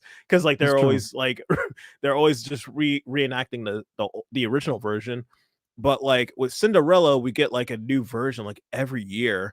And it's a very, very old story, but it's like they just try to wokeify it so much. They didn't only tokenize it, they tokenized it twice. Actually, no, 3 times, because they took the fairy godmother, made it a man, made it the man black, and made him very, I don't know if he's gay or anything, but they made him very effeminate. They made him very effeminate. And I don't know why the fairy godmother had to be those things, because like the fairy godmother just shows up like, hey yo, I'm gonna grant you a wish. Why that person out of everyone? And it's so like my fiance and I, we went back, we rewatched the original Beauty and the Beast. That movie fucking slaps. All the music so good, animation amazing. And I was just like, you want to watch the remake with Emma Watson? Because it looks fucking awful. And we sat down and we watched it. Emma Watson, she has I still can't, I go back and forth in my head. Who's worse, Emma Watson in Beauty and the Beast or Amanda Bynes in Hairspray? I go back and forth every single time. I would think like Amanda Bynes would probably be more entertaining to see, though. Yeah, it's hilariously bad. You could hear the auto-tune trying to pull her, like trying to hold her, but Emma Watson had that Disney money, so they probably had other singers trying to fill in for her. But like, you're watching this movie where it's supposed to be in France, if I remember correctly. It's supposed to be a movie in France. Emma Watson has a British accent. You got like black people just walking around in this episode. And I'm like, I'm watching the movie. I'm like, what the fuck? Like, I'm like, how is this even a thing? But like, they do things that just don't make any sense. I don't know why. It's like what you said. Is like they're just trying to push down this agenda. They're just like, we don't want any black kids to feel left out, so we'll put like this random black dude in the background, like wearing like the fluffles or whatever you call it, like on his neck. None of it makes sense. I don't know. Yeah, like it's kind of like me. I would say like probably, because I'm going to games now. Like my favorite game of all time is probably God of War. I love God of War. It's like my favorite, favorite game of all. Yeah, and you know, I have like no problems. Like they like to stick to accuracy on certain things, and they like to not on certain things. So like we see like one of the main characters, which is supposed to be kind of a spouse of Loki, like his son is like that black girl character. Now, mind you, it's not to say like there weren't any black people like, you know, in Norwegian culture, or like when it comes like to Viking or that era, but there were very, very, very few. And I remember I talked to Della about it, and I was just like, you know, I was like, okay, now, all right, so we have like in the Viking era a black character, but let's be real, like you want to, you know, if they did like the Egyptian era, they're gonna make sure everyone's black as hell. Like, oh yeah, you're not gonna see a white person when it comes to Egypt. Well, yeah. Oh, wait, hold on. They won't even be accurate. They're not gonna get like light skinned dudes. They're not gonna get like The Rock. They're gonna get like dark skinned people like Don Cheadle. Yeah. But what the thing that it just annoys people, because we know they're doing it on purpose. Like if it was like here and there, like most people wouldn't care. Like I remember most people not caring that Will Smith was playing Deadshot. People were just like, oh, Will Smith's playing Deadshot. Like no one really even batted an eye. Even people like even loved the comics, like no one really cared. But at this point, it's just so ham-fisted. And with the God of War, I don't know if people know this, the original Kratos was played by a fucking black dude. Yep. And a skinny black dude at that. The he dude was in Martin, I think.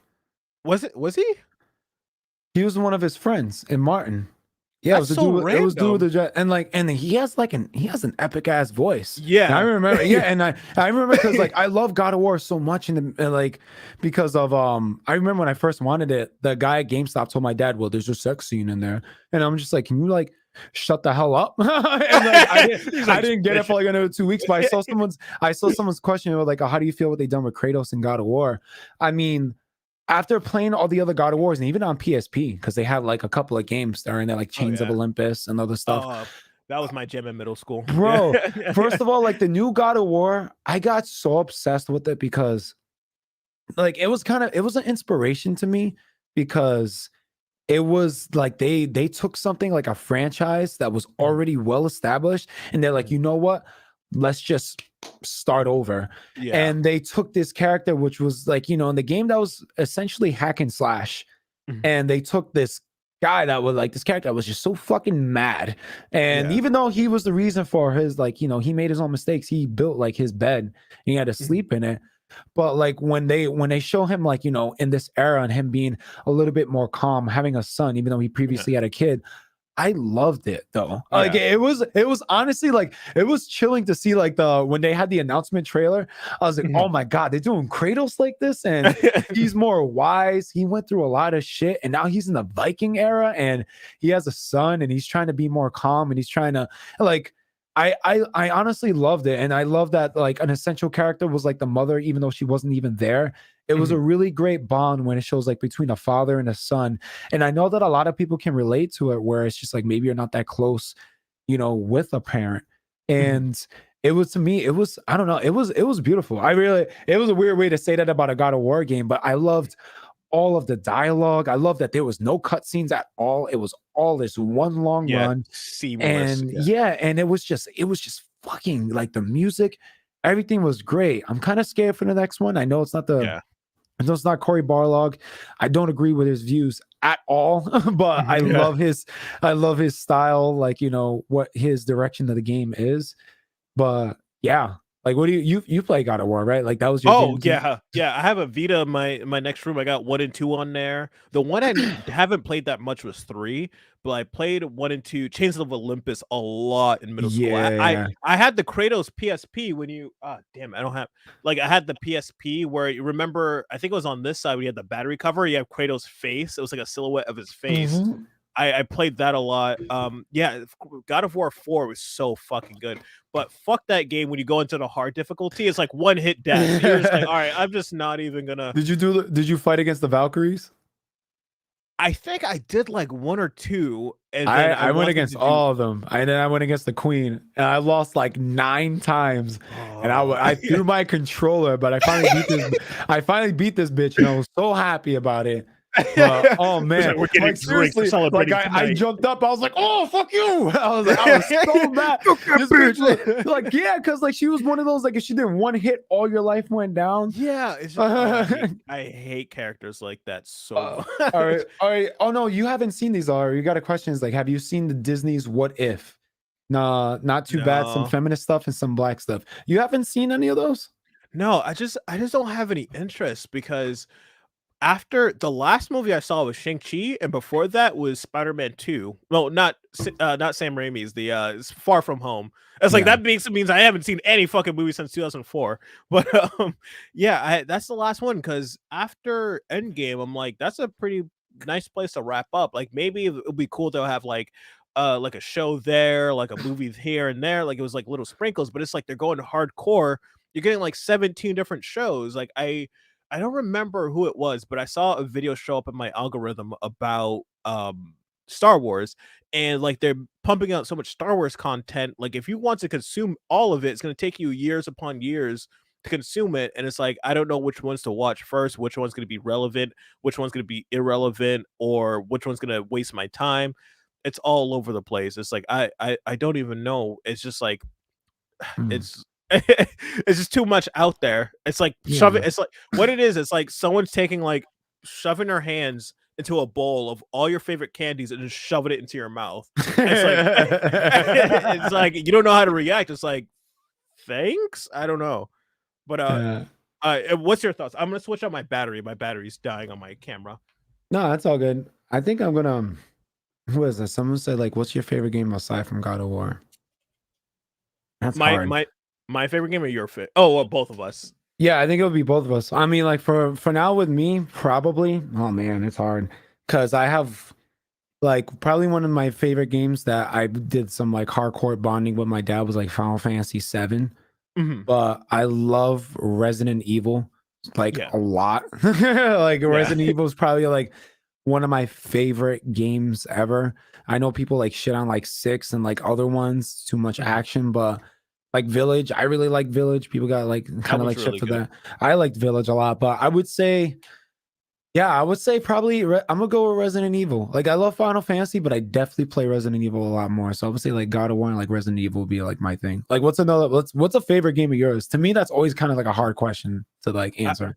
That was really tough because, like, every year, like, something new comes out or, like, a remake, and, like, you go back to an old game and, like, the controls are so fucking stiff, you're like, "Yeah, I don't I don't know why this like that." Um, it's so tough. I wanna say Resident Evil 2 because I can sit down and just play that game Ooh. constantly because that one's so good. I mean, do The you like the new remake one? The the remake? that the remake, yeah, that's the one. It I is haven't played really the good. original one. It's so good because it could be that. Max Payne 3 is a game I played so much. Oh, Oh yeah. you wanna know what I would say another one I think it's the most played game I have on my Steam is Rocksmith. You ever you ever played Rocksmith. Rocksmith? No. So, it's literally Guitar Hero, but you install a actual guitar and it teaches you how to play the game. Oh no, now I remember now. Yeah. Th No, I've that never game played that one though. it's really good. It's I used really to good. I've play learned a Rock lot of songs. Band and Rock then Band, yeah, and then yeah. Guitar Hero, but I Guitar never Hero is played. And then also like one of I my had like a favorites. drum set when it came to like I think it was Rock Band. I had a drum set. That's kind of Wait. crazy. Yeah, Damn. I love that game so much. So many hours. What I love to do to piss off my fiance, like if we're running late somewhere and like she has to go do something or whatever, she's like the last one out. I'll be playing on my guitar. She's like, "All right, we gotta go." I'm like, "Jennifer, we're not gonna leave until you know what song this is." And I'll start playing a song I'm like, nah, nah, nah, nah, nah, nah, nah, nah, nah, nah, nah, nah, nah. What song is it? She's like, "We need to fucking go." Bro, my friend, I used to hate when he played what was it, Guitar Hero, because you know the song Miss Murder by AFI. Oh yeah. Hey, Miss Yeah, Murder. Yeah, murder. yeah. Yeah, Yeah. he played that game. He played that song so much. There was one time I was at my friend's house. He was playing it. He turned around and looked at me and was still playing it and wasn't looking at the screen. And I was like, "Are you fucking kidding me, bro?" I was like, I hated that song so much because he just kept playing it. And like I know, I understand. You want to get expert. You want to get this shit on 100%. But goddamn, like I hated the song. Ever since then, the fact that you turn around and you're singing and you're looking at me in eye contact, I wanted to smack the shit out of you. Like I was so bad. And like even to this day, I was like, bro, I fucking hate that song so much. I love that song. But what's really funny, I played that game so much at my cousin's house. He had the Wii version where you have to take the Wiimote and put it in the guitar. That's so weird. It was the weirdest one, but I don't and I remembered I could play Walk This Way, the DMC version. I could turn around and be like, I still remember it. It's green, green, green, green. That's fucking crazy. In middle school, I can still remember that. But you want to know a song that I hate with an absolute passion? I actually ran into a little problem with it last week. Is it Jason Mraz's "I'm Yours"? I fucking hate that song in the core of my soul. Why? First, because when you're in middle school, I for some reason I had this massive problem in middle school when I would get really bad migraines. I don't know what it was. I think it was the stress because I lived in Randolph, and Randolph is like a suburban town, but I went to school in Boston, so it would take me a very long time to get there. Like I had to get on the bus and then take the train and then take another bus, or I'd take the bus and then walk like half a mile and take the school bus. It was a really long way, so I get migraines a lot. And then like what that song came out like 2008, and I was in the 6th grade, and we would wake up to the radio, and that song played every single day, like all the time on the radio, and I would have migraines. And whenever I heard the song, I would get reminded of a migraine. So you So just when get a I migraine. God yeah, damn. Yeah, like, and if I hear the first two notes, the dun, dun, I just see red from that point. And my fiance and I, we went to one of her coworkers' birthday parties in Boston, and we fucking hate driving in Boston. So what we'll do, we'll drive to Randolph to her parents' house, drop the car off, call an Uber, and they'll drive us into Boston. And the guy had he had the radio on, and you hear "Dun, dun," and I go so loud, "Oh my god, I fucking hate this song with a passion." And the Uber driver is like about to change it. And I was like, "I know, bro, you don't have to change it, man. I was just kidding, man. I just really hate the song. You don't have to change it." And he just got really uncomfortable in the Uber. And like when we got, my fiance was like, "Please don't do that next time. Just don't do that. Just don't say anything the next time you hear that song." I'm like, "I'm sorry, I can't." It's like a revolting action. It's like I have to like fucking announce how much I hate it every time I hear it.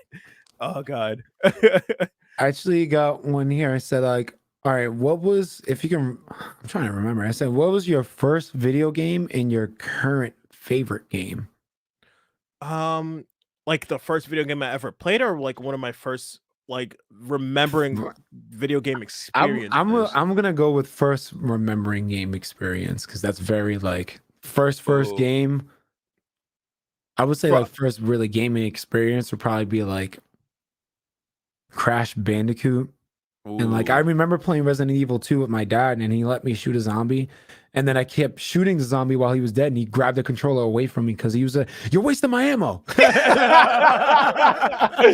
Like Great my dad parenting. legit, yo, it was great. Like I remember that so vividly. Like he snatched the controller mad hard. He was just like, "You're wasting my ammo." He's like, "You don't come." He's like, "I'm sorry, you don't come across ammo that much."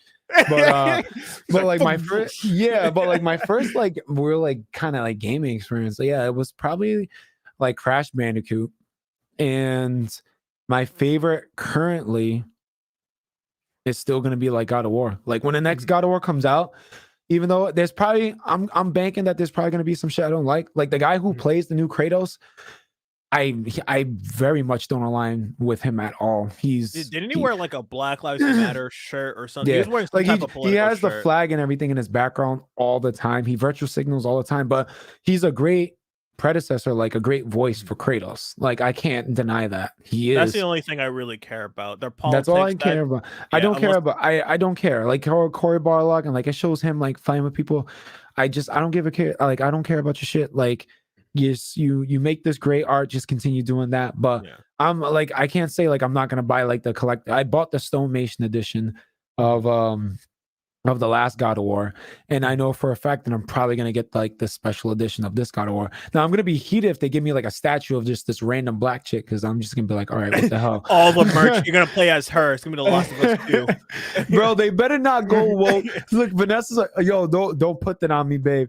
The new God of War will not go woke. It cannot. You're gonna have trans gods in there. I feel like I would honestly be very like I would protest some shit. I would be really mad if you take God of War and you warp it into this shit. Like honestly, like I will be mad. We'll just have to do another stream when that shit happens. Yeah. I eventually want to do something like that where it's like, because I'm very much like a gamer, and I would love to do like when a game comes out to kind of like do like a stream, or like even if it's like multiplayer, have you on if you want to like play something too. Right now I'm currently playing Ghost Recon.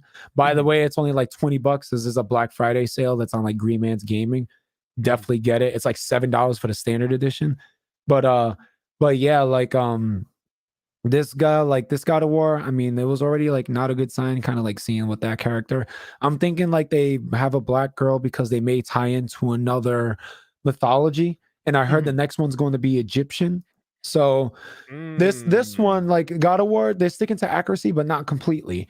So I was like, okay, so you have this random black girl. I was like, all right. And I hear that their next mythology is going to be Egyptian. Maybe they're going to tie her into that. And I know there's a lot of people like, well, I don't care the color. And I was like, yeah, but it sticks out because it's Nordic. Like it's Vikings. That's the whitest people you could find if there was black people, they were sprinkled in there like just some pepper and a sea of salt. Yeah.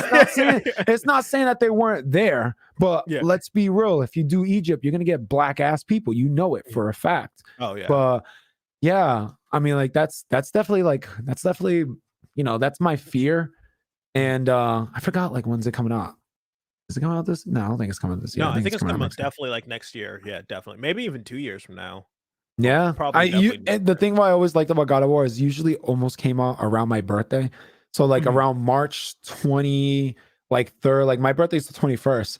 Mhm. So like I remember a bunch of God of Wars came out like March 20th or March 23rd, and the last Mhm. one came out in April. So I had to Mhm. wait for that shit. I was upset, Yeah, but yeah, yeah. it was God damn it. it was so worth it. Yeah, oh, But yeah, I think it came out 420. Yeah, because I remember a bunch of people were like, "Yeah, I'm gonna oh go get yeah. high and play Bro, play I God of took the War." day off of work. I was like, yo, no one bother me. I'm gonna go, Yeah, yeah. I'm gonna go in my cave. That's why I was just like, yeah, I'm just gonna play this.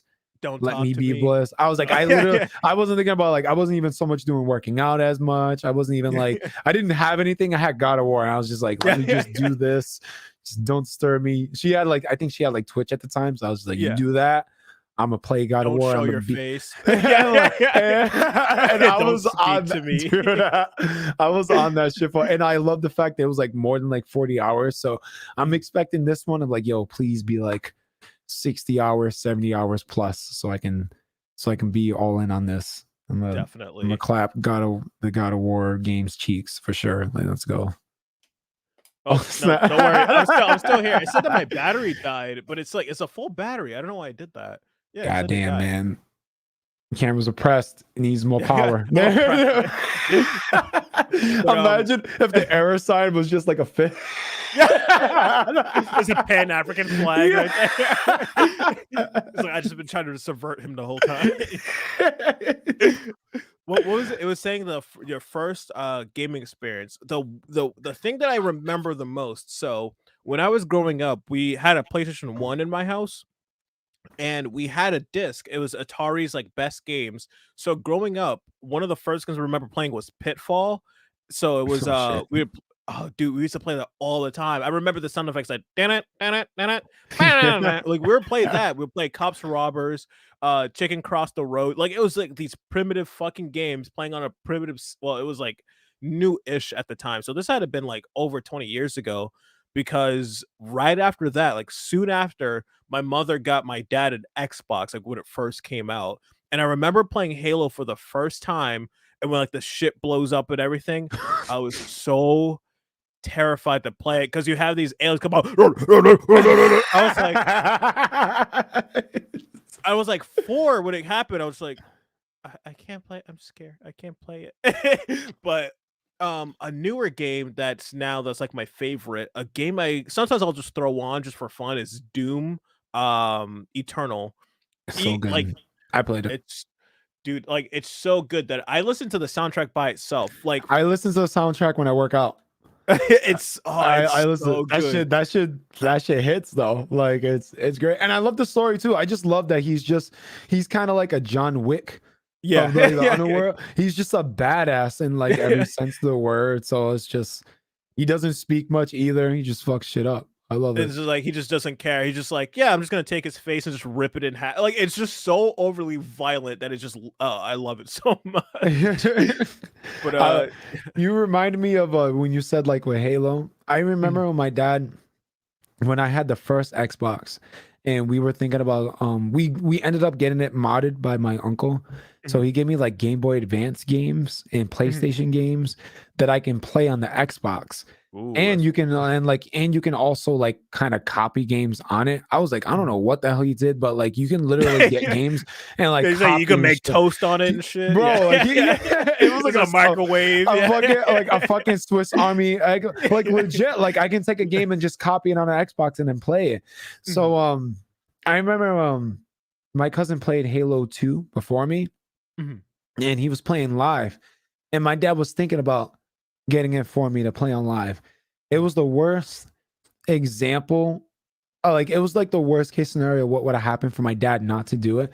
Because my cousin was in a game and he was like he was against a clan called like the Gay Clan, and and like one guy's name was Cumshot, the other guy's name was Doggy, and they all had very sexual names, and every time my cousin like died, just like, yeah, you like it in the ass like that, right? And, and like me and my dad and mind you, me and my dad were like in the background just because like he's thinking about getting this game from me. He's just like his eyes like, and my cousin's just like, yeah, this is like some bad timing.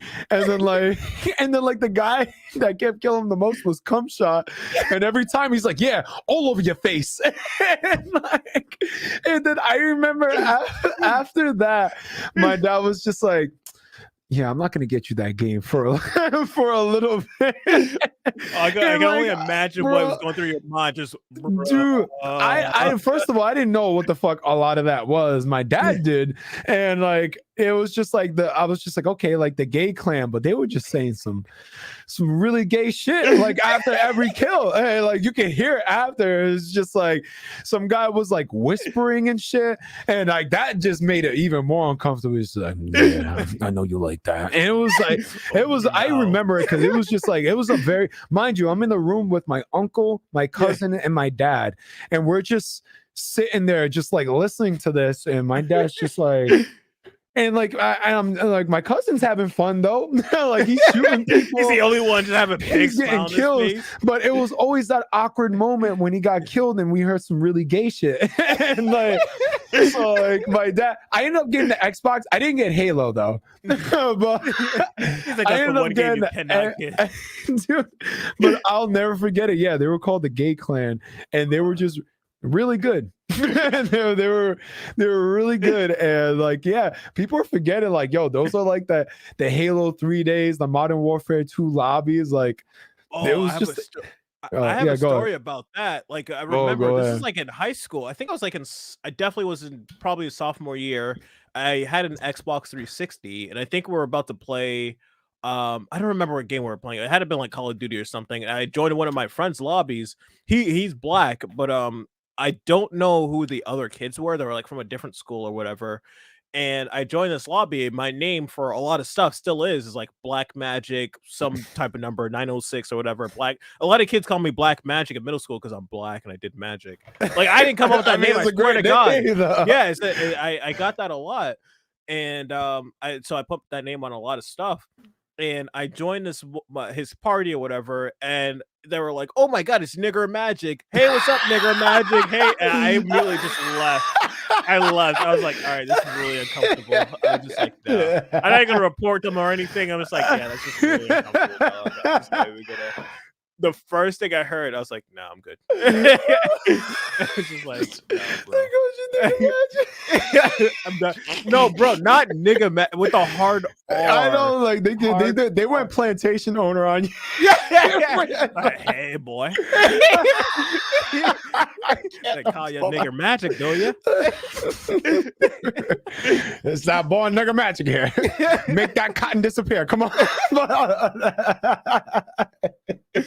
Oh God! What about racism is killing me. No, not that nigga. The other nigga. God, I love that skit. So, you know, another skit I think is really underrated from him is the monsters. I don't know if you remember that one. Oh wait, hold on. From Dave Chappelle, the monsters. Yeah. It's oh shit. I have to rewatch it though. I remember though. It's so relevant. Like, today. Say it again. Like, what is it? So, Daniel Rawlings was the mummy. Dave Chappelle was the werewolf, and Charlie Murphy was the Frankenstein. And they were all they all lived in the same apartment and stuff, but they're all like black monsters, and like they all go their separate ways. Like one has to go to work, the other one goes on a date, and the other one goes he has not what is it? He has to meet his probation officer. Oh, so, was he late? The mummy? He was the late mummy because like, he walks like mad be late. Yeah. God damn it! And he's just like sitting. And it's like his probation officer is like, "You people are always late." He's like, "What do you mean by you people?" He's like, "Mummies." He's like, "Oh," but my favorite part is with Charlie Murphy, where he gets fired from his job because he kept doing like a shitty job or whatever. And like he was free. Oh no, he was so violent because he had violent outbursts. He was like throwing stuff, throwing people, ripping people's arms off and shit. He's like, "Y'all motherfuckers racist because I'm black." And the black lady sitting next to him was like, "Nigga, you are Frankenstein." I remember that. Nigga, you. Bro, I seen that again as an adult during 2020. I was screaming. It must be like just seeing like Chappelle skits like right now. Yo, I would love a game where it was just like Chappelle was involved in it in some way, like with his. The thing is, like, we're seeing it more like in games. Like, I hate what we're seeing more. I've seen people kind of ask for it, where people just love seeing like black struggles. Like, hey, we need more slavery movies and everything. I'm just like, why do you want to see that I all was the like, time? if you want to talk, if honestly, if you want to keep exploring like the horrible past, you know what you should do? Fucking make jokes. Like, if you want to do it, because like to me, that's just gonna make people pissed off. So like, you might as well just make jokes. Like with Dave Chappelle, when they were the pimps and they went back. I was thinking about that. He's like, "What do these want to be your great granddaddy?" and then like Charlie Murphy's like, you know, like, and then they saw the slave owner and they shot his ass. Like, see, that's some funny shit. If you want to bring up that, how about now? And then like they just kept shooting, kept showing it.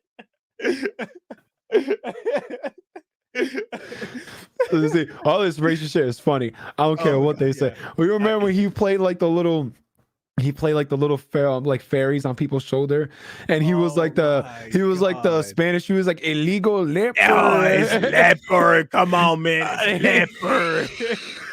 Come on, you know he wants some chicken. He played the white dude in the in the bathroom. I was like, don't worry, you rule the goddamn world. Or the other one who's at the bar, he was like, come on, why don't you get some flat butt cheeks? Like, like how mom used to make. It's like pancakes. No one gets on that shit. No, bro. Hilarious. One of the funniest ones is the reparations one. Oh, dude, I'm rich. Yeah, I got my money. Yeah, with your broke ass. Bro, he's like, 1 million delinquent phone bills have been paid off. He's like, I bought this truck full of cigarettes. He's gonna last me and my family the rest of my life. I'm rich, bitch. Oh God. Oh, he was like, a bucket of chicken from KFC shot up to $1 million, but watermelon surprisingly stays the same. And he was like, he's like, I'm here to report, crime went down to 0%. Did Mexicans get the money too? Notice no one gets pissed off at Chappelle saying some shit like that. He went out. That's why I love, and I think that's why everyone loved Chappelle. That's why he was such a. Even as a kid, I could see it because like. At the same time, I was like in middle school. I don't even know how. My mother would literally give us like the greatest hits Chappelle show. We're like in middle school at 5th grade and stuff like that. We're sitting there watching it, quoting it to like no end. I remember in elementary school, coming into school one day, one of my earliest memories is every kid in school was like, what are the 5 fingers? Say it in the face. Every week, like the day after the episode aired, I remember everyone saying that because Dave Chappelle was going in, he was making fun of everyone. There was like no one, everyone. That's the thing I don't understand about these diversity, equity, and inclusion. Like they include us into your spaces, include us. Okay, guys, you know we all make fun of each other. You can't do that, you homophobic, transphobic. It's like if you want to be included into the space, you have to allow yourself to let go and be made fun of. Like that, like the whole thing with the closer. Like the I don't remember the friend that he was he dedicated it to. Daphne. But yeah, Daphne was included because she knew that she had to know how to take a fucking joke to become a comedian. Like you can't tell jokes if you can't fucking take one. Like what's her face? The Hannah Gadsby. I forgot who I didn't know who she was until Dave Chappelle said she wasn't funny. She wasn't funny. Bro, I was like, I'm one of those people like, I gotta see for myself. I gotta make sure. And I always try to keep up an open mind. I don't like to go into movies or shows or games. Like I'm hearing that it's bad, it's terrible. I always want to keep an open mind. I'm like, all right, I'm gonna give this woman a chance. Let's watch it. did not fucking laugh once. And it was like a 15-minute video. The whole thing? It was like 15 minutes, and I was just like, that sounds too much already. Dude, I was just like, I was dying on the inside. Don't you think it's weird that they're coming like, sorry, that they're like, oh, sorry, even interrupted, but it's just I wanted to get it out there, like even attacking comedy at this point, because comedy, no matter what, all things are supposed to be like everything is on even playing field. Like we've had like to me, I always talk to Vanessa about like, let's just say if certain comedians that wouldn't be around today that would be canceled, Bernie Mac for sure would have fucking got canceled. He would like Patrice O'Neal. I love Patrice O'Neal. He's great. Bro, it's just like, but Bernie Mac so fucking fun. He's so good. He was a philosopher, first of all. God. But it's weird that even to think like that we're at a point in like that we've grown up with South Park, we've grown up with like really raunchy movies like American Pie, Euro Trip. We've had some raunchy shit like Our Generation. And then like I'm seeing like even my friends, like I've had like old friends that's like, yeah, like those things are like in bad taste. And not even to sound me like I'm not like what plays in my head kind of is just like, yo, what the fuck, you pussy? Like what wait, what's going on? Like no, like what's going on? Like it's just like it wasn't bad. I was just like, we didn't grow up to be racist. We didn't grow up to be all these like horrible things that people say, like when we have like that kind of humor. We grew up and like, you know, in the Modern Warfare lobbies where some really explicit shit was said, and watching American Pie and seeing all this like kind of media, and it didn't alter us in that way. So it's weird that when it comes to comedy, which nothing should be off, like you should be able to crack on anyone. And the fact that we have groups of people saying like, no, you can't crack on us, that blows my fucking mind. And it also gets just really scary. And like, even to see like what happened with Dave Chappelle, well, I thought that his last thing was more of just like a story. It was more of a story than like the comedy aspect, but I still really liked it. Yeah, it was still really funny. It was like more of a dedication piece. Yeah, but like people are still getting like, you know, there's people who don't want to touch him at this point. And mind you, when you put on Dave Chappelle on anything, that shit's gonna get millions. So the fact that people are not wanting to associate with him, knowing his net worth, it's scary. And it just makes you wonder, like a comedian of that stature that can semi get canceled to an extent. Imagine people just starting out in the business. Like I being a comedian now, like a new comedian, was honestly sucks some balls. Like I feel like you have to step on eggshells all the time. And I see hecklers all the time. Like I see the guy get water. I've seen like heckler compilations. A guy threw water at a comedian's face because he didn't like a joke. I'm like, imagine that we're at this point where it's just like comedy is like you go to a comedy club knowing damn well you can get offended by stuff and you get mad anyways. I don't want to slap the shit out of you. But yeah, that was just my little rant. I'm just at the point where it's just like, just tell those people to go fuck themselves. Like I remember, I don't know if anyone remembers in Sticks and Stones where Chappelle was giving his take on like abortion or something. He was giving his take on abortion, and he says it. He was like, I believe so and so and so and so. All you hear is one guy go, boo. Dave Chappelle turns around and goes, shut up, nigga. The whole crowd fucking falls out. You just gotta tell these people to fuck off. I came back. I know you guys just went to Texas. I think we were both in the same area, but like at totally different times. I was in the Fort Worth area like last week for my birthday. It's not until next week though. We went to go see the Hodge twins perform. These guys were saying the most offensive things. Like they won't even say this on their YouTube. They're saying all bundles of sticks, saying nigger over and over again, making fun of Jesse Smollett, making fun of like trans. They were like, hey guys, we don't care if you're a chick with a dick. No one cares. Like you could just we're just here to make jokes. Like you're a woman, you grew a dick, we don't care. Like it's like everyone. Oh, sorry. We just got to start having events for people that just don't care. We just want to come here and laugh. I don't know why you want to go to a comedy show to be offended. And if someone does go in there and be offended, tell them to go fuck themselves, because it's not the whole crowd, but sometimes like you could watch a comedy show, you see people laugh and they catch themselves and they get really uncomfortable because they're like, I wasn't supposed to laugh at that. That was a joke about black people. I'm gonna get canceled now. You just gotta tell that person to just fucking relax, dude. No one cares. Like you came to a comedy show to laugh, not to talk about politics and try to Black Lives Matter movement. It's just like, dude, it's just don't even pay attention to those people. I kinda- hope. Oh no, yeah. sorry. What were you saying? No. You go. Yeah. I was saying that like Dave Chappelle, he has so much money, so much influence. This man could go out and just start like build his. I think what's his face? Rogan is trying to make his own comedy club in Austin. Chappelle could Oh. come in and like make his own comedy club too, and they could just go in and just tell jokes. No one would give a fuck. Anyone that goes in there wants to be offended. Everyone goes there for Rogan and like Chappelle. Let them go there for that. That's the brand of humor I want to go and see. Like it's I don't know, man. It's like you could get away with doing non-woke comedy and like everyone likes it, but everyone it's so apparent everyone hates the woke shit. Everyone says it like, no, that was dog shit. It wasn't funny. No one cares. It's just oh god. Yeah. Yeah, it just oh, it makes me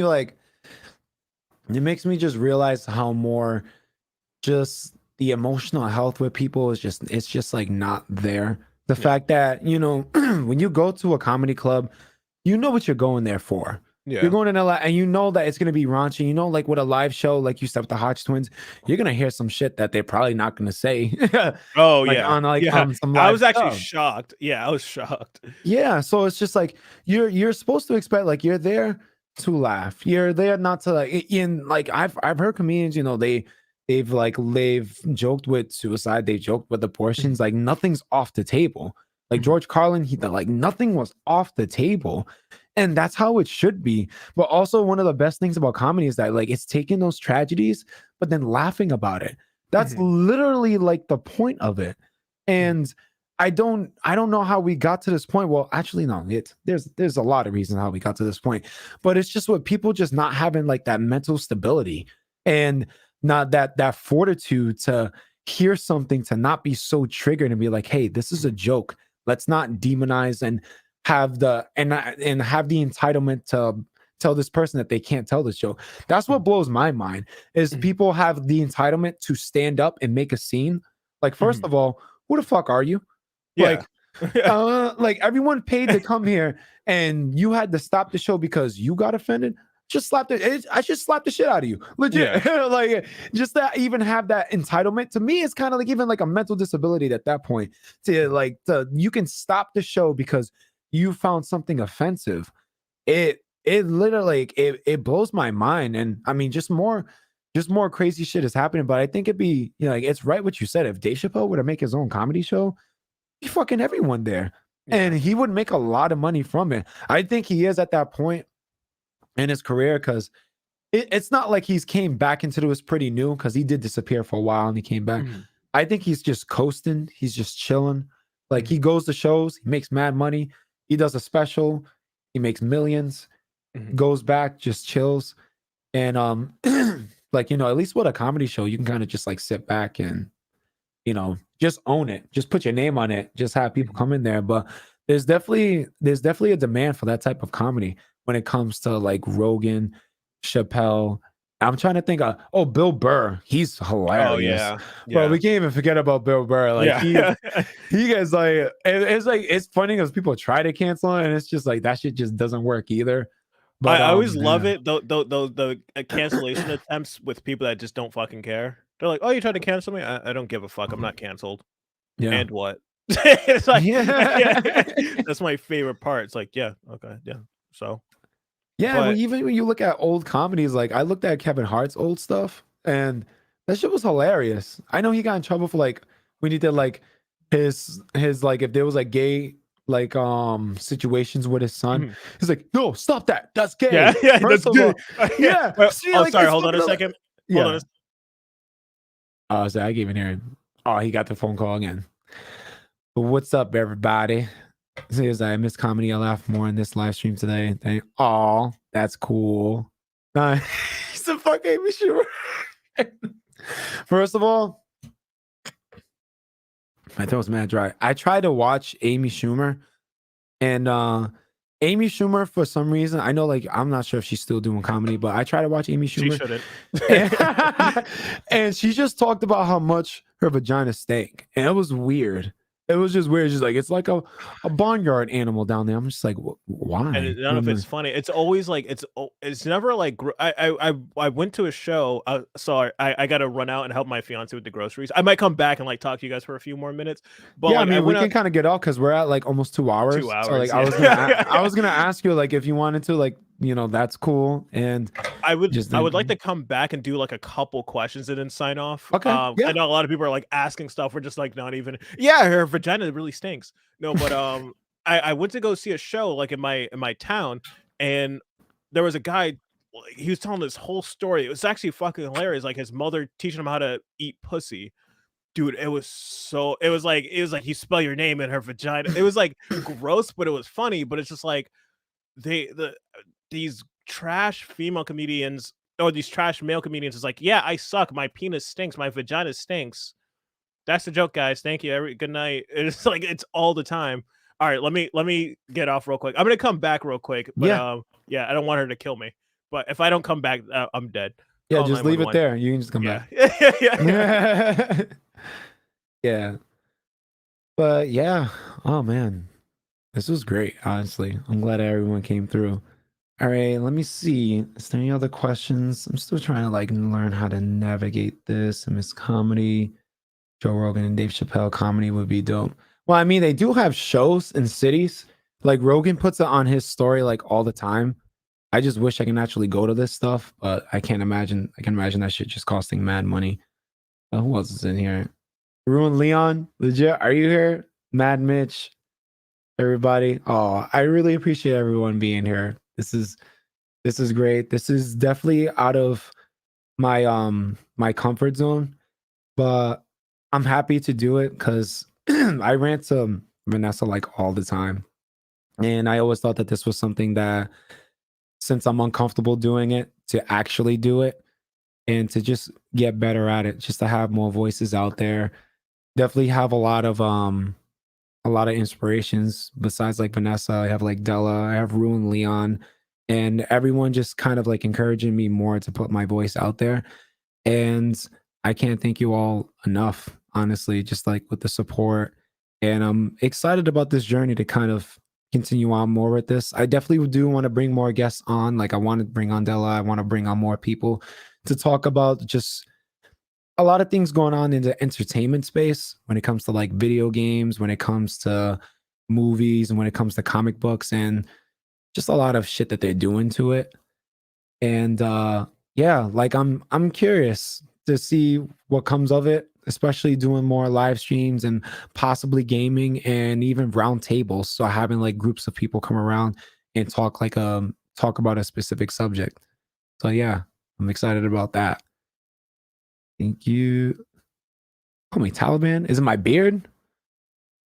Yeah, every time my mom sees me, my beard looks this long. She legit looks at me and goes, "Ah, la, la, la, la." I was like, yeah, that's some racist shit. Thank you. Like, I appreciate that. Racist. Hi, babe. Hello there. Did you find some movies? I'm not a crazy fan of her. No, babe, I think that if you were to explore another avenue, I think that you'd be a great comedian. I think that you would be able to pull that off. Let's see this man first screen. Thank you, thank you. But yeah, you guys got any other questions? I know he said that he's gonna have some when he comes back, but me, I'm always one for love asking questions. Volkitten again, thank you for coming by. Kind of went like all over the place. I remember like we wanted to talk more about the MCU and what's going on, but then we just kind of like just went all over the place. I can imagine that going on with like more guests, me probably getting better at that, but yeah, still. Thanks, y'all. Oh yeah. First of all, meeting Eric July in person was actually really cool because we definitely nerded out for a bit. And I'm happy for Eric kind of starting his own Rippaverse and kind of just countering the comic books that's out now, that's shit, and him having his own stuff. I'm happy about it. How many Spider-Man are going to be in this next movie? Yeah, it seems like there might possibly be 4 because I heard of dark-skinned actor in like a CG suit. So who knows if we might get a random Miles Morales. So we might, even though that would be too much in there. I'm not sure. Anime you're currently watching. So there's an anime that I do want to start just reading. And I think it is, what is it? Is the Chainsaw Man? I heard it's a great one. I was my last one that I think I was probably reading or watching was Attack on Titan. But I think it's Chainsaw Man, which is like the next one that I want to start reading. But there's a whole bunch. There's like, was it like Blue Exorcist? And then there's still Boruto. I still need to get on that too. Hi. What? Hello? Did I do something? All right. What? All right. What? All right, let me see. You see, is it? Are you excited about Dwayne Johnson for Black Adam? I am. I'm kind of curious what they're gonna do with Black Adam, honestly. Because I saw Shazam and I thought it was kind of like, it was a bit corny to put with more of a serious character for like Black Adam. I thought Shazam was a bit odd and the suit was a bit puffy.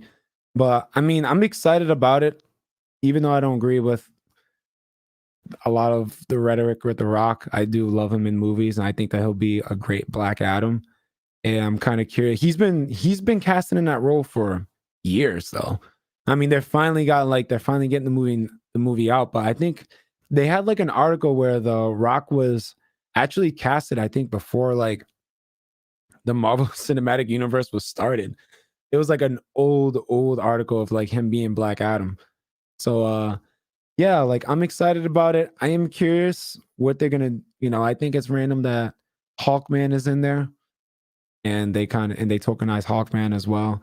And Cyclone that's gonna be in there too. So I just wonder where they're gonna kind of go with that. But yeah. I mean, I've been Black Adam since 2000. Yeah, it's true. Here's the other Rock pulls it off. I feel like he'll step up. Yeah, like it's funny because The Rock, if you look like his progression when it came to acting, he's just gotten like just progressively better. And I'm not gonna lie, he kind of plays the same thing more or less. Like he does just like a lot of action. Like what's the most recent thing? He was just in a movie with Gal Gadot and Ryan Reynolds. And it's like on Netflix. I think it's called like Red Point or something. And I can already know like the type of character he plays in that. It's basically going to be kind of like a funnier Hobbs from Fast and Furious. So like, yeah, we'll see like, how that goes. But I have a feeling he'll still give like a good experience though. Hawkman is ripped though. I'm sure he's tokenized, but he has the guitar. No, he is ripped though. Like the actor that plays Hawkman, he is ripped. I mean, it is odd though. Like they definitely could have got like more of. They talk about representation a lot within DC or just in the comics in general, and they could have had an Egyptian actor to play him if they worry so much about representation. So I don't get why they didn't do that. Yeah, Red Nose, he's definitely. Yeah, The Rock. I didn't expect him to be that much into comedy. He is funny though.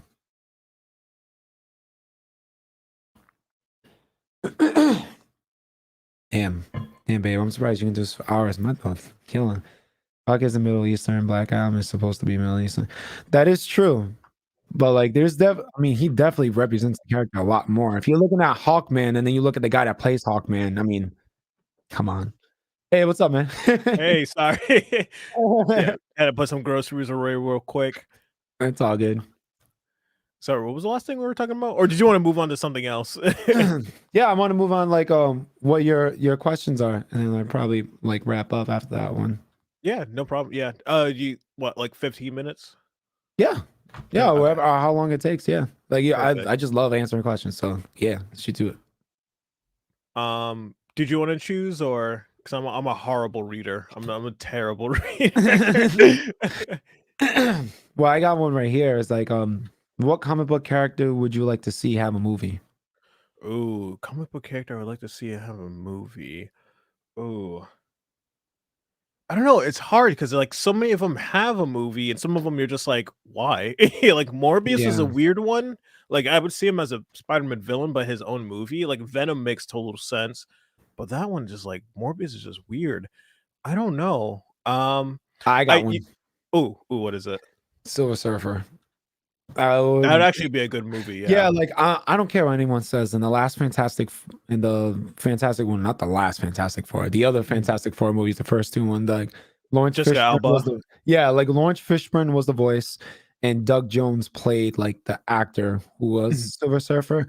I loved it. I thought I love Silver Surfer's interpretation. They depowered him a bit because they try to say like, oh, he's nothing without his board, but he definitely still has powers without his board.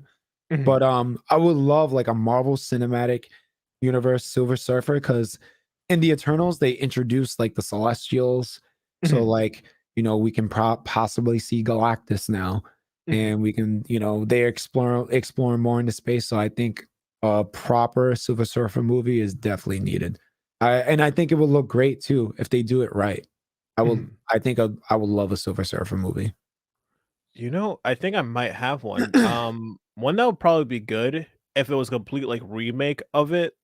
I think if they did a Walking Dead movie, if they just like scrapped the show, it's been going on for way too long. I think the show's extremely overrated too. I don't think the first 2 seasons are good either.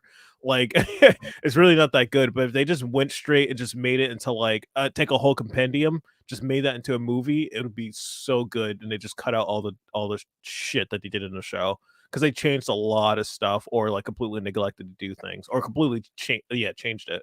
I think I stopped watching literally after like the third season.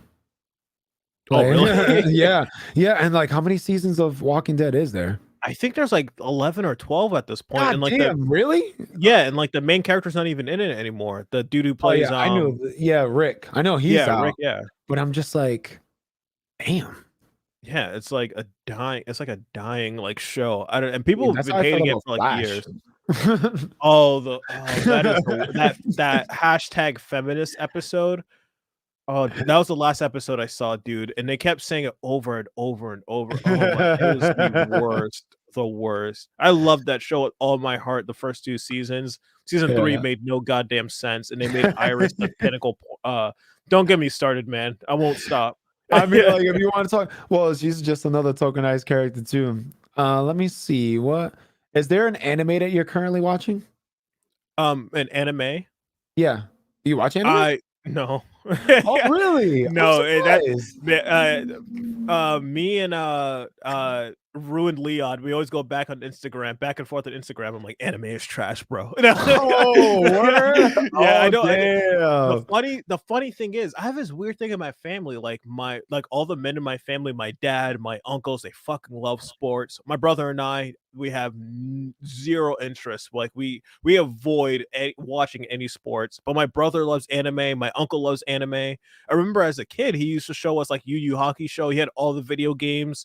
One of his coworkers gave him the entire series. So my uncle got divorced, and he moved into an apartment in Norton, and it was a small apartment, and he really had nothing to do, and he used to do the night shifts.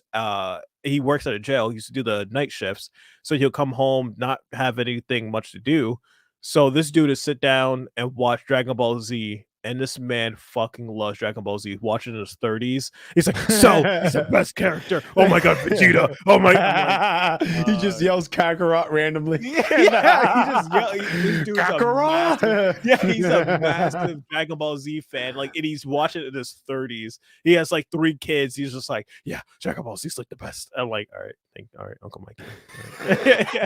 No, but I make fun of anime a lot, but I definitely do respect like seeing people indulge in what they love. Oh, Leon's actually in it. Yeah, yeah. I was about to say, Roll Leon's in. He's like, start sneak dissing him. It's like, no, he's a bitch ass nigga. No, I was like texting him on Instagram. I'm like, oh no, Leon, with all due respect, man, I love all your content. But anime's trash. Yeah, but anime is trash. But it's like fighting words. It's like, but for some reason, I'm like one of those people. I tried with all my best abilities. I don't know what it is. I don't know if it's the humor or it's the art style. It's just like I can't engross myself into it. I've tried so hard. There's so many. I tried to watch Bleach. Tried what was it? Full Metal Alchemist. I've tried Dragon Ball Z, It's just like I just tried. I should ask Leon what is the one that I should watch. It's probably gonna be My Hero Academia because I like comic books. Everyone's definitely saying that. Rune Leon said, anime better than these garbage superhero cartoons y'all are getting from Disney. Yeah, Disney, they run them into the ground. I mean, so, yeah, the what wrong. if ones, probably the only one I like was like Doctor Strange and the zombies. But like, yeah. All right. Oh, like, all right, we going here. How do you think you'll do in a zombie apocalypse? Bro, I don't know. First of all, it depends. Are we getting like zombies who can sprint? Or are we getting zombies that are literally like Walking Dead and they're slow as hell? Walking Dead or Resident Evil zombies, or what if we got Resident Evil zombies when they fucking change every game? Like every year, it's like, yeah, here's like they're mold now. Or oh like, my god! Okay. I mean, if there's like lickers running around, I'm just giving up. I'm like, yeah, and lichens and everything, and it's just like, right, this is just too much. It's just too much. I like those changes. I was like, all right, you're gonna give me werewolf zombies. You know what? I'll stick with this. I'm digging it. Like it was odd in that game, but I thought it was pretty great. It's so fit. Yeah. Yeah. No, you go. I was gonna say that my biggest weakness is that my feet. I have really bad knees because I spent 5 years standing up, selling shoes, and running up and down stairs in my stock room, and then going to run at the gym after work, and then not stretching. And my fiance, she has a really bad sciatica. So if somebody comes out and they're about to bite the shit out of me, I'm like, bro, I can't run. Like it's either I'm like, bye, bitch, like I'm leaving you, Jen. Like, and then my knees give out and I fall. I'm like, oh damn, I deserve that. But, take care. It's been a good run, and then you can just leave or just fade away. Oh no. Well, at least she knows now. Have her come to this timestamp and be like, "Babe, how will zombie apocalypse go?" Like, I mean, baby, you got to keep up. But no, she's in the other room. She can hear all this. Vanessa be like, when we walk, like you walk too fast. I'm like, babe, you got to keep up. Like it is what it is. Oh, dude, everywhere I did marching band. I walk fucking fast too. Yeah, I get made fun of all the time. I walk fast as shit. It's just me. It's just me. Like me, I honestly didn't drive until like 20 something. So like I walked everywhere. I was a late bloomer when it came to driving. So yeah, I just walked fast as shit. And then I also walked at very bad times. So like, yeah, I'm walking home from college at like 5 a.m. You don't necessarily want to walk slow. So and you see a car slow down. Yeah. So I'm just like, yeah, I'm walking as fast as I fucking can. Yeah, I used to in high school. I never wanted to be late for class also. So I'd be like speed walking the hallways and people like, Cedric, can you show me a magic trick? Cedric, can you show me that? Could you do? I'm like, no, I gotta go. Well, actually, you told me to remind you because like that would be like a finisher if you're able to. Did you want to do a couple of tricks? Oh yeah. I have one set up here, but I see someone saying, "How old is your fiance?" Yeah, she is older than me by like 2 years. She's only 27, but it's like we both have fucking old people problems. I got bad knees, she got a bad back and everything. We have terrible problems. All right, let me see. Let me try this one. It might be a little complicated. All right, you see all the cards here? See, they're all different. They're all shuffled. Yep. You can see all those? Yep. All right. So what I want you to do, So I'm gonna have you try to memorize the entire deck, but I'm gonna give you only a few seconds. You think you could do it? No. But we're just gonna try. All right. Did you get it? Try it again. Go. You want to try it again? All right. Try again. You got it? There was a cue. There's somewhere in there. All right, awesome. I think we got it. All right. So we'll have someone in the chat name any card and choose one. Choose anyone. All right. Whoever pops up in the chat first. All right, let me see. Someone type a card. Come on. Actually, let me angle this down so it'll be a bit easier to do. I can see the table. God, which one is it? Oh, there we go. Dude. All right. So we got a Queen of Diamonds. Queen of Diamonds? Yep. And do you want to change your mind? You could totally change your mind if you want to. No, staying with Queen of Diamonds. First Queen one. of Diamonds? All right. So if you remember correctly, and you memorize the whole deck, where do you remember seeing it? Was it first, second, third, 27? Between 1 and 52, where do you remember seeing the Queen of Diamonds? I would say fourth. Fourth from the top. You sure? You don't want to change your mind? I'm gonna stick with that. It's my final answer. Stick with it? Yeah. Sure. I'm gonna give you 5 seconds. 5, 4, 3, 2, 1. You want to stick with fourth? All right. So this might not work. I don't know if it does, but let me see. Let me see. All right. Might not. All right. So that's 1, 2, 3. This is number 4 right here. You could have named any card you wanted to. What was the card again? It's Queen of Diamonds. Queen of Diamonds. You said number 4? Yep. Oh shit! Oh,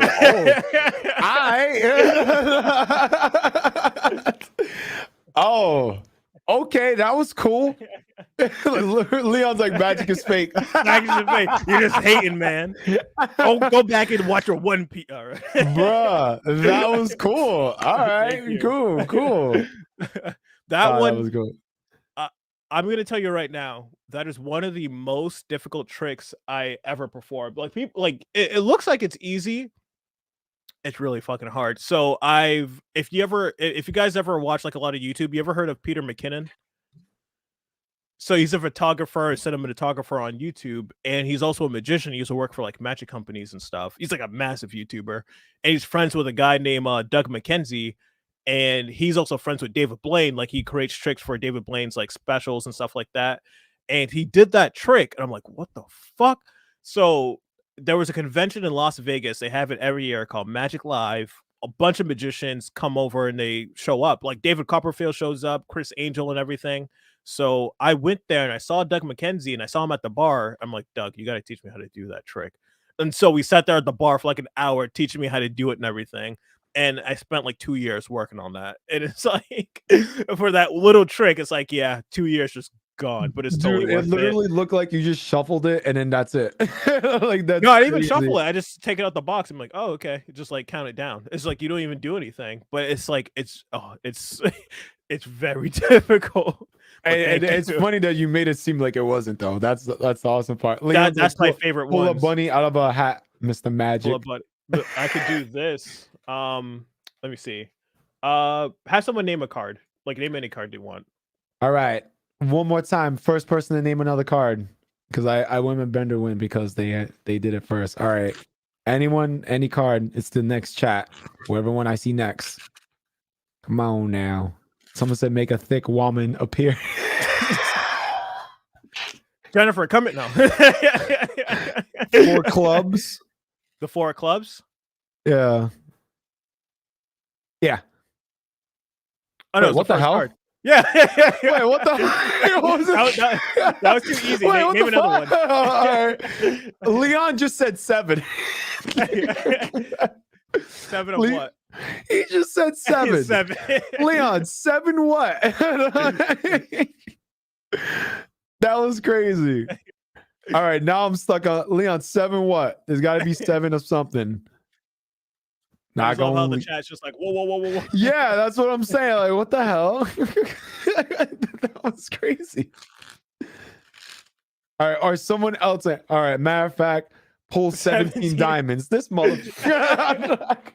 What about 7 of diamonds? You want to do 7 of diamonds? 7 of diamonds. All right. Do you want to find it for me? All right, sure. All right. So what I'm gonna do, I'm just gonna riffle down like this. You're just gonna yell stop anytime you like. All right. So 1, 2, 3. Stop. Right here. Dude, I fucking love that trick so much. Oh, that was cool. I can do that one in person. People are probably thinking like, "Oh, he got cards all over the table." Nah, dude, it's just my crotch and the floor right there. He's like, he got like 17 decks there. That was dope. Oh, Thank all you. right. Cool. Nice. But I have a question for you. Yeah, what's up?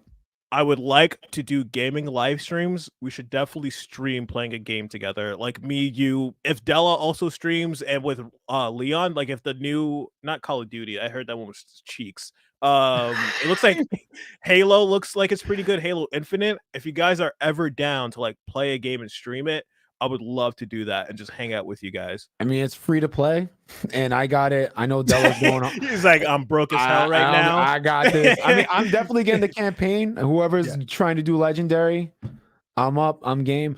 But yeah, I mean, I'm playing it, and I know Della, he's playing ranked, and who else ever like wants to play, I'm down to stream that for sure. Yeah. So, yeah, we could also do they do 4-player like story mode still? I'm hoping I'm wrong when they said 3 players, but it's been 4 players for a while, so it should be 4 players. They're like, fuck that 4th guy, we're actually just not gonna that would just be dumb if it wasn't, honestly. Weird. But yeah, no, hell yeah. They'd be down to do that. Just stream playing. Especially like my reactions to it. It's just, I'm a yeller. I don't know if you can tell, but like like even in like Vanessa streams, you'll hear me yell like at the game. That's how people knew. That's how people knew of me before. Cause like I get into it. But yeah, no, I'm down for that. I would love to do that, man. Definitely, man. Yeah. All right then. Well, I guess I'm just gonna wrap it up. I thank you so much for coming on. Like even just being my first guest and this being the first stream. This is way better. I mean, Vanessa knows that I overthink things, and like this is a lot better than I thought it would turn out. And like I thank you for it. I was talking to her and like mentioned you. I was like, that's the perfect person to have as the first one. So I really appreciate it. Would definitely love to like have you on again and even game and do streaming. And thank you. Yeah, so like I put like your socials and everything else in the like in the description. But yeah, anything else you want to say before like we head off, everyone? I just want to say thank you so much, man. It's honestly a massive honor to be the first person to be on here. Yeah, I just want to say thank you so much. It was a lot of fun. Like we were planning to do this for like a good hour and a half, or like over an hour over it, and like we're supposed to talk about Spider-Man the whole time. We're like, nah, bro, we're gonna go over. I loved it though. I love that we went all over the place. Honestly, I couldn't ask for more. No, that's the fun part. You never know what's gonna happen. But definitely, man, definitely send me a DM. I'll definitely be on here again. If you just let me know. I'm always free on a Friday. Definitely let me know if anything. But thanks, and thank you everyone that showed up too. Thank you so much, guys. Thank you. Thanks. Well, thank you everyone for tuning in on my first stream. I really appreciate it. I put all the social on here. I'm probably gonna get better at doing the goodbyes. I know Nessa usually has a thing. Bye. I'm gonna get there at that point. But like, thank you for coming to my stream. And yeah, I'll definitely put more on my social with more guests and just more updates on what I plan to do. But yeah, bye everyone. You have a great one. Bye, nigga. Well, goddamn.